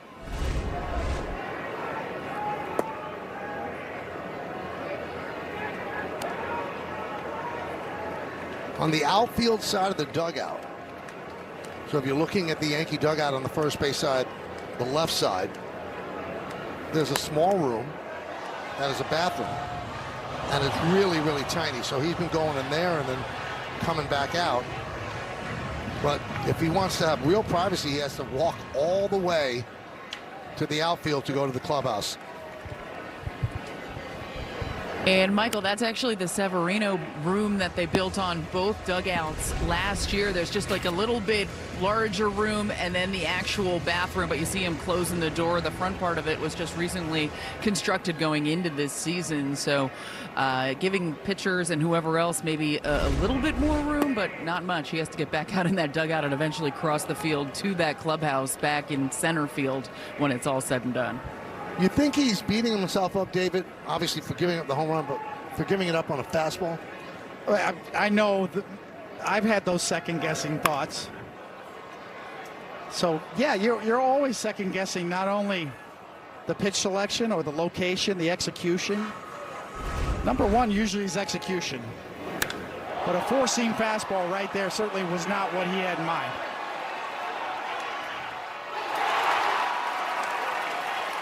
Especially after your manager just came out and showed confidence and left you in the game. It's an absolute crusher.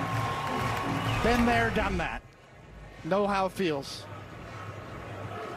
So yeah, when you put your head on your pillow at night after a game like this, you had great stuff, everything was working, and you still gave up 5 runs, it eats you alive. Well, the thing that hurt him today, as you can see, the four-seamer. 3 hits against that four-seamer. And they left the yard. Yeah, and that's the thing with most guys in four-seamers is that's where the slug happens. When you make mistakes with four-seamers, those are the ones that leave the park more often than not. Hence, that's why you see a lot of pitchers get away from their fastball usage. We've seen over the last several years. Pitchers throwing harder than ever, but throwing fewer fastballs than ever. Because when you make a mistake with a four-seamer, it's straight. Hitters sit on fastballs. They never get off of them. And that's where the damage is done. As Bellinger is retired, and we showed you at the beginning of the game, he also doesn't get run support. The Yankees have just 1 run for him today. Coming into this game, they scored 0 runs for him in 5 of 10 starts. So he has not been the guy who's been the beneficiary of an offensive outburst. It's a great point, and that puts more pressure on a starter. He was fantastic tonight. He had great stuff. 2 pitches, he would want back. And that's all it takes to ruin your night. 1-0 on Josh Chisholm. He's 1 for 3.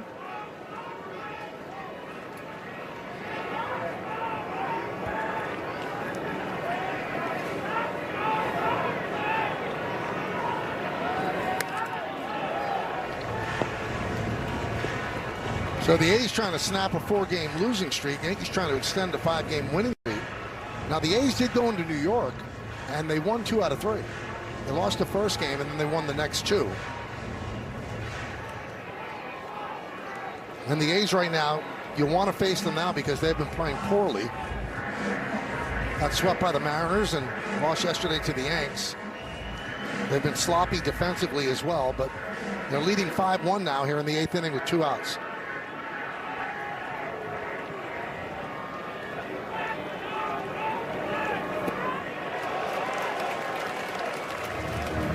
One and 2 on Chisholm.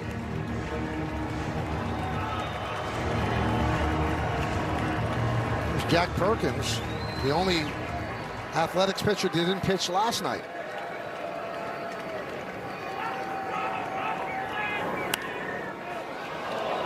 And as Meredith said earlier, they did call up Michael Kelly after they put Luis Severino on the IL.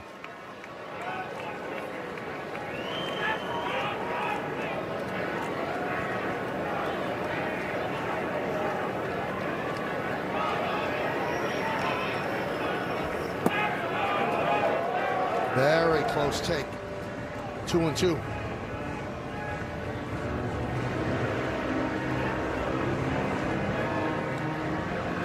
Goldschmidt's on deck.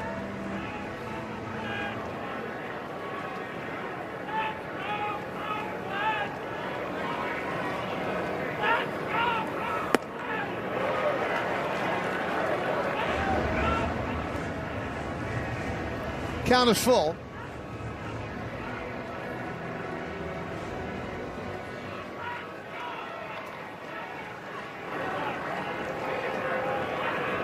Jazz calls time.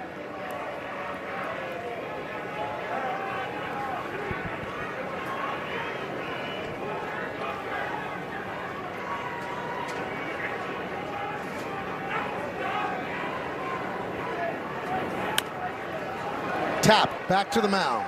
Sterner. He works a 1-2-3 inning. We're going to go to the bottom of the 8th. Yankees are down by 4. Time for the Allstate Good Hands replay. We go back to 2001 Game 3. Yankees-A's in the playoffs. Spencer overthrows the cutoff man. Cutting over Jeter. Flips it to Posada. And they get Giambi for the out. Still can't believe that happened. And the umpire got a really tough call right. That was Kerwin Danley behind the plate. New pitcher for the Yankees is Bird.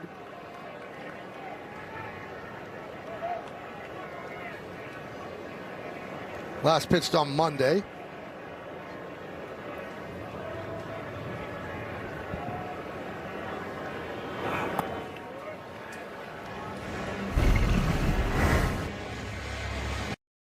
They're trying to settle down.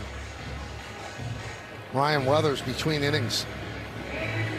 He's pacing back and forth. You can see he's just beside himself. I guess in that moment like that, there's not much a manager could say, right? Well, I think at that point it's good. That's what's so good about Aaron Boone, because you have to feel badly because your manager showed you confidence to leave you in the game, and then you promptly give up a homer. So that is the right time for Boone to go talk to him. That's really one of Aaron Boone's biggest strengths. It's his ability to communicate and support his players. The managers are always subject to second guessing, right? Strategy, should have done this, shouldn't have done that. What about the lineup? What about the pitching changes?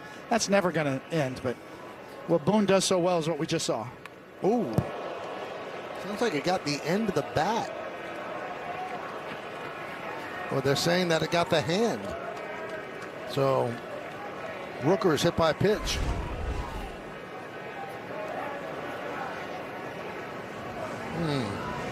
What do you think, David? I mean, I heard the crack of the bat up here. This will be a better look. I mean, it happens so fast. It's so hard to see. Let's listen to this, see if we can pick up anything with the sound. I don't think a finger sounds like it. Could get both, obviously.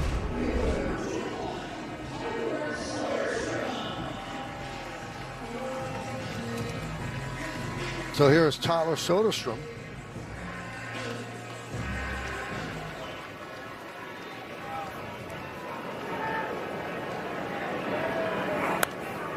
Foul back. Yankees have hit 3 home runs. We'll take a look at the exit velocity on all of them, presented by Spectrum. Langoliers 109.2, Soderstrom 101.5, Kurtz 104 to dead center.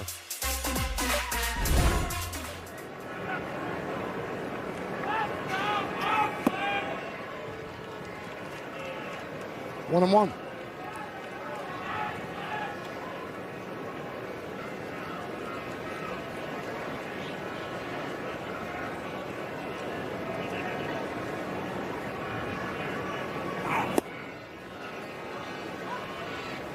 Check out the Yankees bullpen budget brought to you by Citizens. Make sense of your money with Citizens. Paul Blackburn obviously will not be used tonight. Everybody else is available. Thursday was an off day, and the Yankee starters have been so good they have not had to use the bullpen all that much. Line down the right field line. It's a base hit. Cutting over is Judge. Cuts the ball off on the warning track. Rooker will stop at third. It's a double for Soderstrom. Big night for Soderstrom, 3 for 3 with a walk.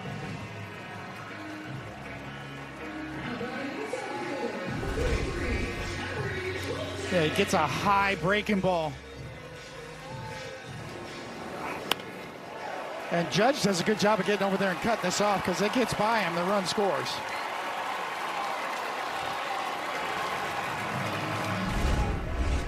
Yankees have to bring the infield in. They want to cut it off here at 5-1. Here's Henry Bolte. And Bolte swings and misses.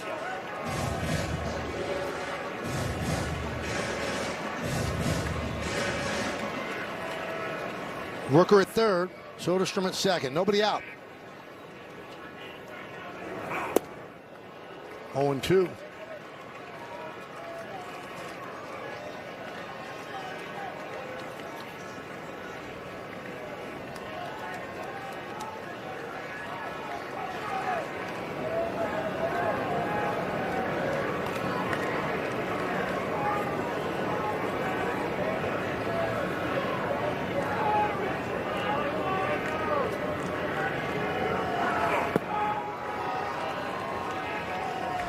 One and two.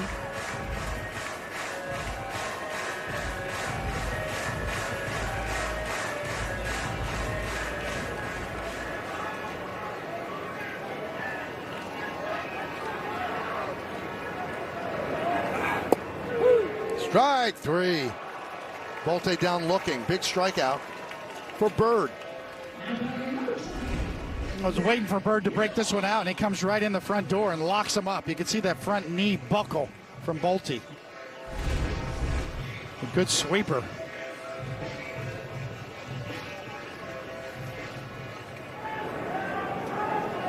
Infield remains in. Here's Geloff.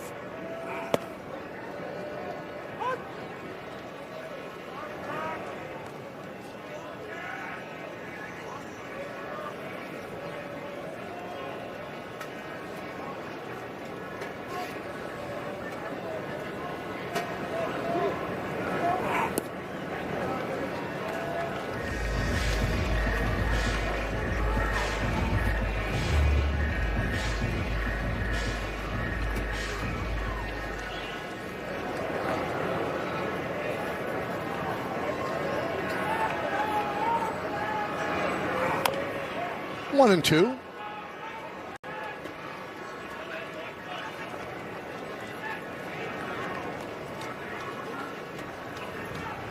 Mine Yarbrough up for the Yankees.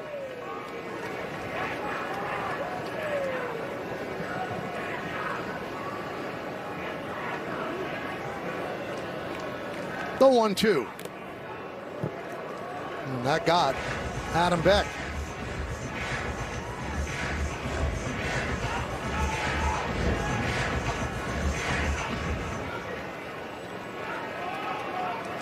And Bird in another strikeout position right here. His best chance probably is at sweeper again.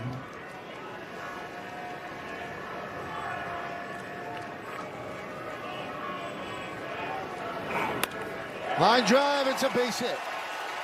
Rooker scores. They'll hold Soderstrom. Ball is cut off by McMahon. It's an RBI single for Geloff, and it's 6-1 A's.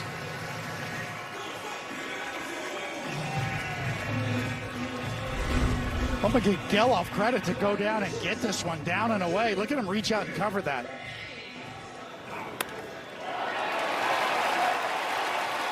Well, before that hit, over the last 5 games, the A's were 2 for 28 with runners in scoring position. In this series, they were 1 for 11 and 0 for 3 tonight. That was nice hitting right there.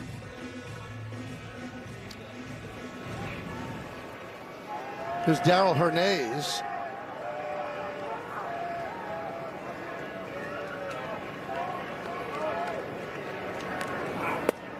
Yankees back up for the double play. A strike to Hernandez.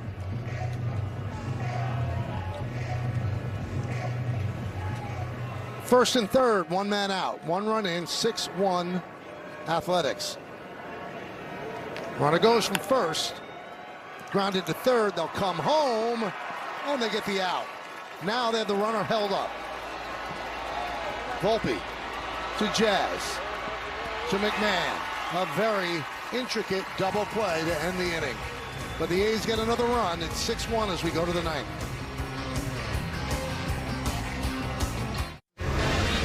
It's time to name that Yankee. Here are the clues. Pretty good career. What do you have, Dave? I think it was Herb Pennock. Let's see. That's who it was. Nice job. We can't have video on Pennock, can we? We do. Wow. Before numbers and the NY. Looked like he came sidearm, David. Yes, he did.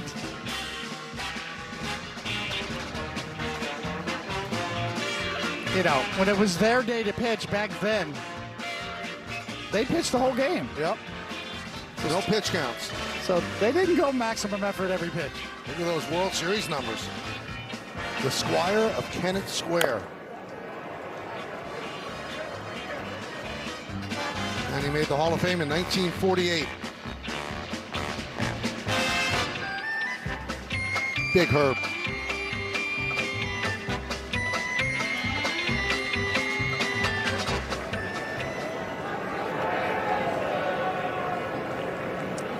So Jack Perkins on the mound. 0-2. You got to really reach back in Yankee pitching, you know, to go back to Herb Pennock. Jack Chesbro, another one way back.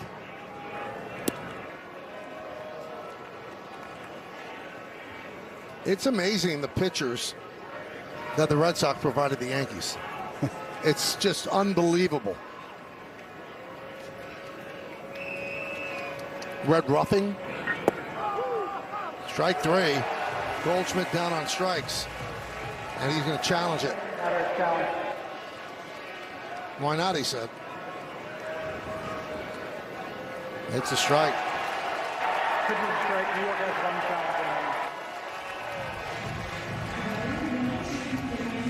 Well, after the final, I'll get highlights, analysis, clubhouse interviews, and we'll hear from Aaron Boone on the manager's report. It's all coming up on the WB Mason Yankees postgame.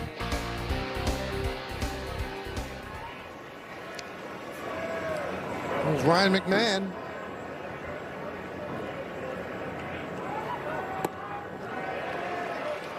Goes around. McMahon singled against the lefty Hogan Harris, leading off the 7th.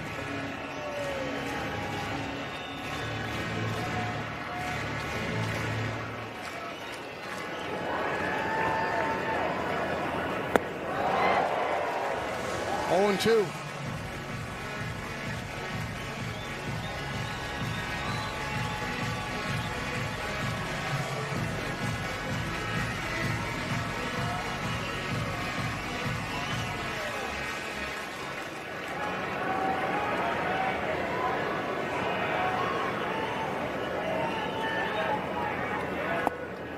One and 2. Well, if this holds up, tomorrow afternoon will be the rubber game and the end of the road trip for the Yankees. They'll head home after the game. Monday's an off day. All begins back at the stadium on Tuesday. That one's looped into center field. Will it find grass? Yes, it does. That's the second base hit of the night for McMahon.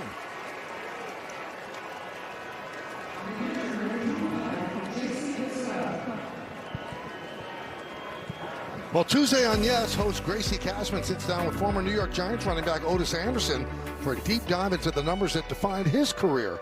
Watch a new episode of The Story of My Number, presented by the New York Lottery, Tuesday, following Yankees coverage on Yes and the Gotham Sports app. Such a good dude. Heck of a football player. There's a strike to Escara. This is his first at bat. They pinch hit for Wells with Caballero on the 7th. Caballero struck out on a slow curveball. Then Escara took over behind the plate.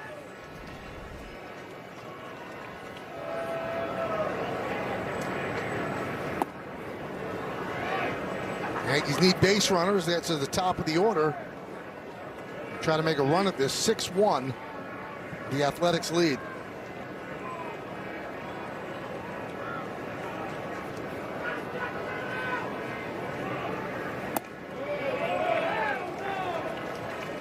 Two and one.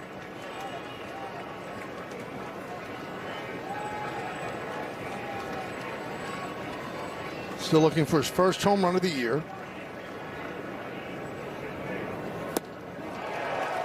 Nice breaking ball. Count 2-2.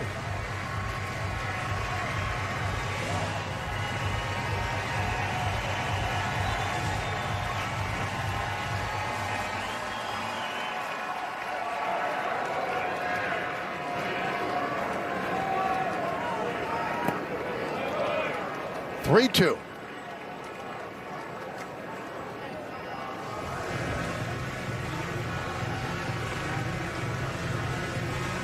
Volpe is on deck. A's have 8 hits. The Yankees have 6. 2 errors for the A's. Grounded foul.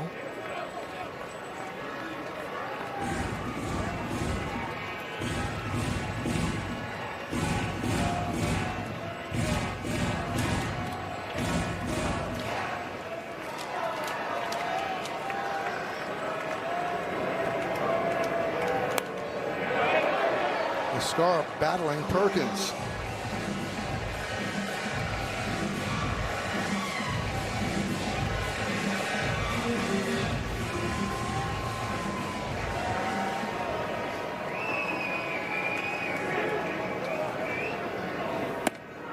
And he worked a walk. Tough at bat. So the Yankees trying to stage a 9th inning rally here. First and second with 1 man out. And here comes Emerson. And one other note about Weathers. Today was his career high in pitches, too. Previous career high was 101. Well, when you get Gotham, you get live games and more exclusive Yankees content. Download the Gotham Sports app to stream highlights, pregame features, postgame sound, podcast, original series, and so much more. And it's all free to access with an eligible TV subscription, so sign in today.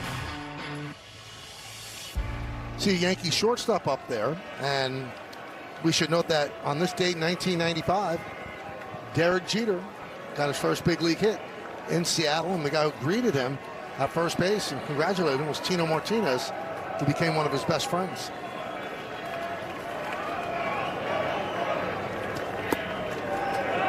That was a strike to Volpe. That was before you got there. Well, I remember the first time I saw Derek, he actually came up. I think Tony Fernandez was out or had a family issue.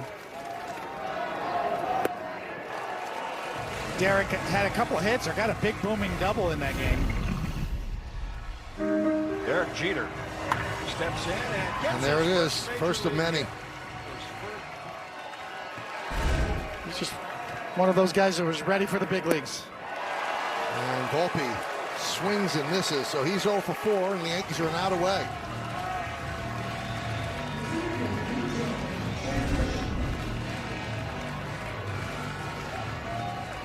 Good riding action. Very true carry to that fastball, right through. So here's Grisham, 0 for 3 with a walk. First and second for the Yankees. 2 men out, 9th inning. A's have Scott Barlow up just in case.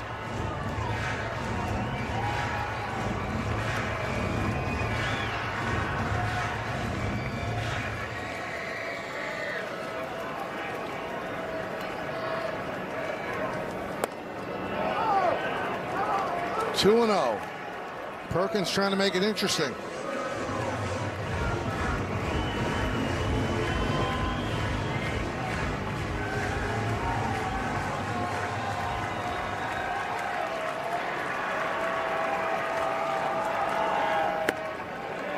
Three and 0 on Grisham.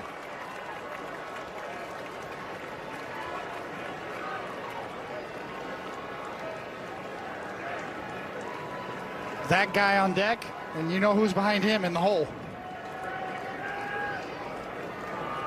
3-0. Strike one.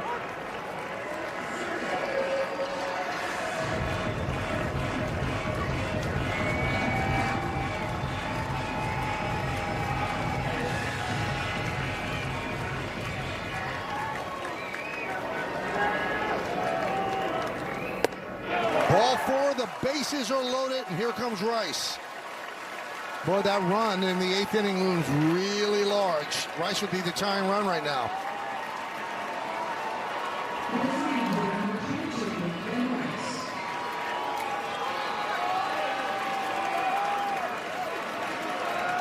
Doesn't need a home run, just needs to get on base. That brings up Judge as the tying run if Rice can reach. Yankees down 6-1. Langoliers talking with Perkins.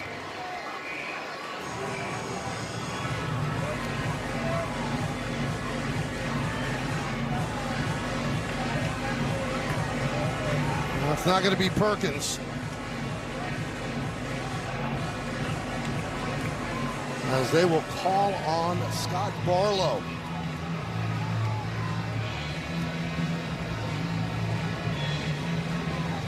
A little too close for comfort for the Athletics. So they're bringing the right-hander to face Ben Rice with the bases loaded, 2 outs in the ninth.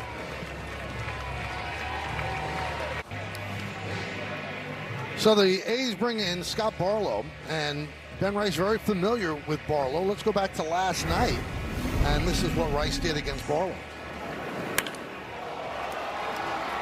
Did you see the finish with his bat? Like he's wielding a sword, only the minute he made contact, he whipped the bat back down. Numbers pretty good, and he's trying to close it out, get the final out. Yankees trying to stay alive. Bases loaded, 2 outs. Rice at the plate, Judge on deck.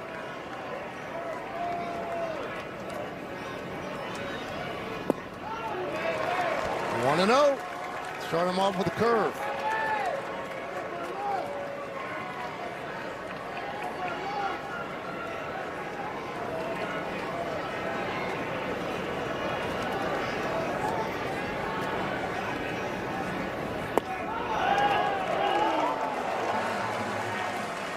Barlow has allowed 9 earned runs this year. That's going to be challenged, and they've all been here in Sacramento. That's a good challenge.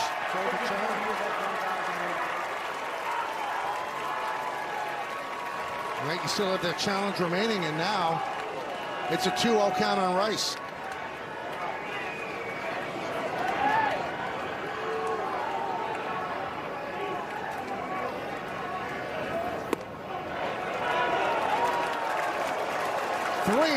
On Ben Rice. Things getting very interesting here in West Sacramento. Probably taking here on 3-0.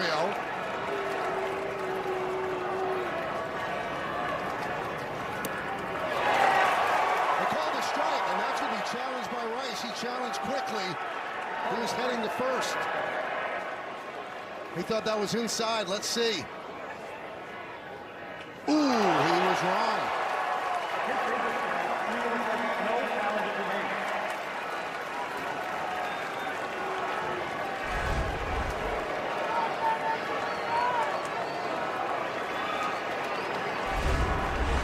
So a 3-1 count. Barlow deals. 3-2.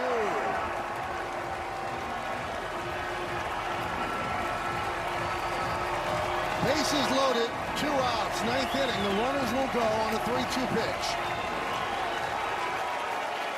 Crowd standing. The payoff, way outside. He worked the walk. Coming in to score is McMahon. It is 6-2. An RBI for Rice, and that'll bring up Judge as the tying run.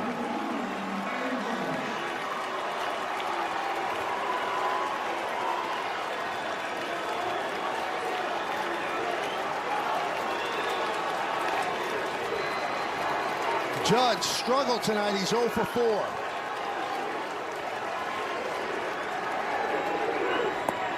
Way outside.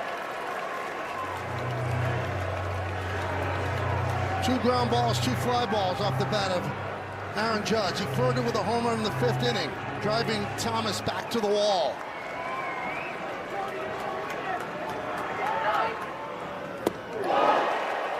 Swings to a curveball, 1-1.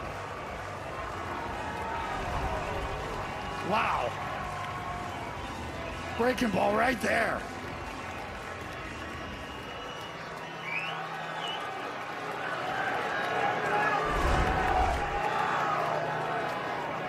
One, 1-2.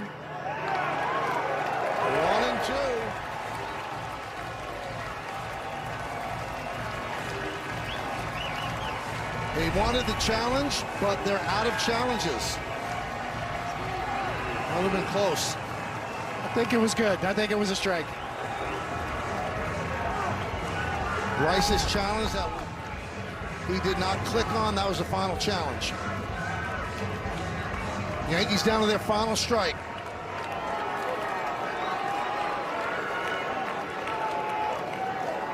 The 1-2. And now the A's are challenging, and this is a challenge. The game is on the line on this challenge. Nope. Nope. Good challenge by the Langoliers. Good try. Why not?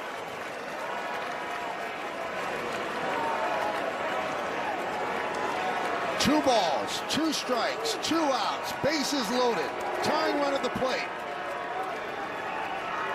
The pitch. Count is full. Some late night drama.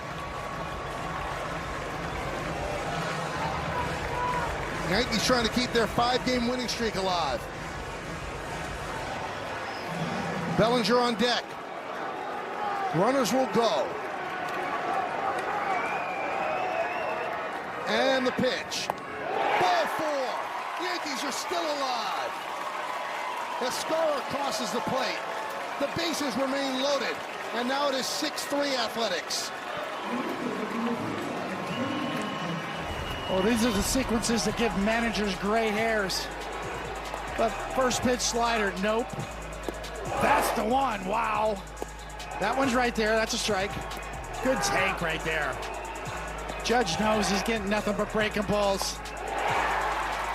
Spits on all of them. So now the tying runs are on base. The go-ahead runs at the plate. It's Cody Bellinger.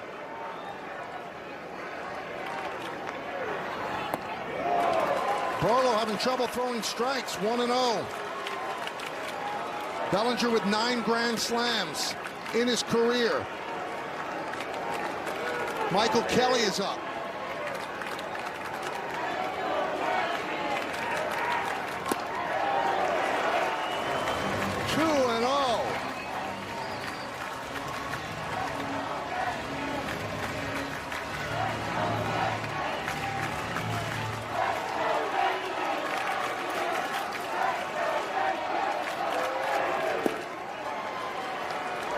With a breaking ball on 2-0 and got the strike call.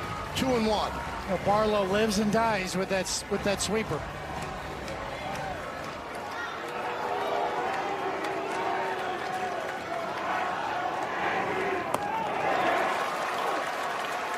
How about this unfolding in front of you? 3-1 Chisholm's on deck.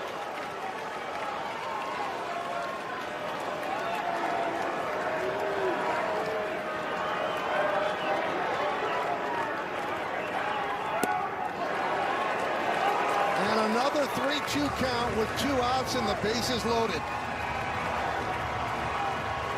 The runners will go. Yankees down by 3, 9th inning. Ball 4. Forces in another run. Coming home is Grisham.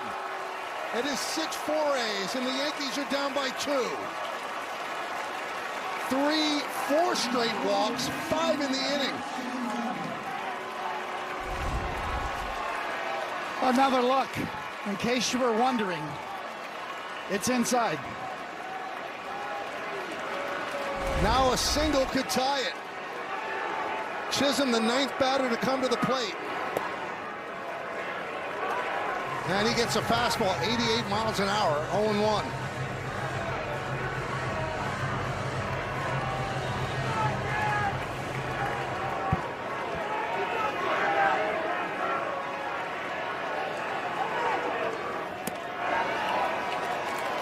One and one. Neither team has a challenge remaining. 0 for 3 lifetime against Barlow with 2 strikeouts. Goldschmidt on deck. 2-1.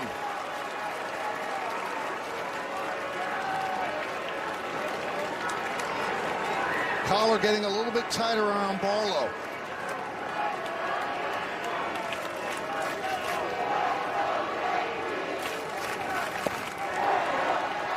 And a strike. Another not so fastball.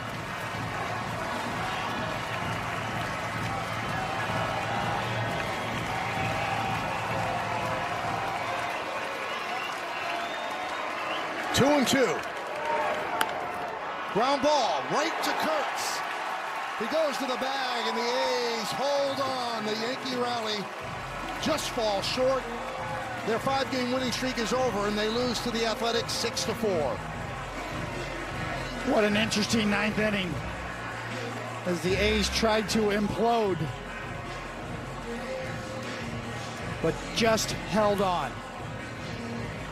Yankees scored 3 runs on just 1 hit and 5 walks, and they left the bases loaded. That sort of night, weather still going over that pitch that resulted in a home run.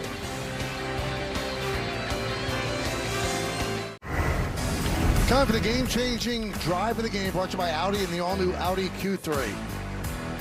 We'll go back to the first inning.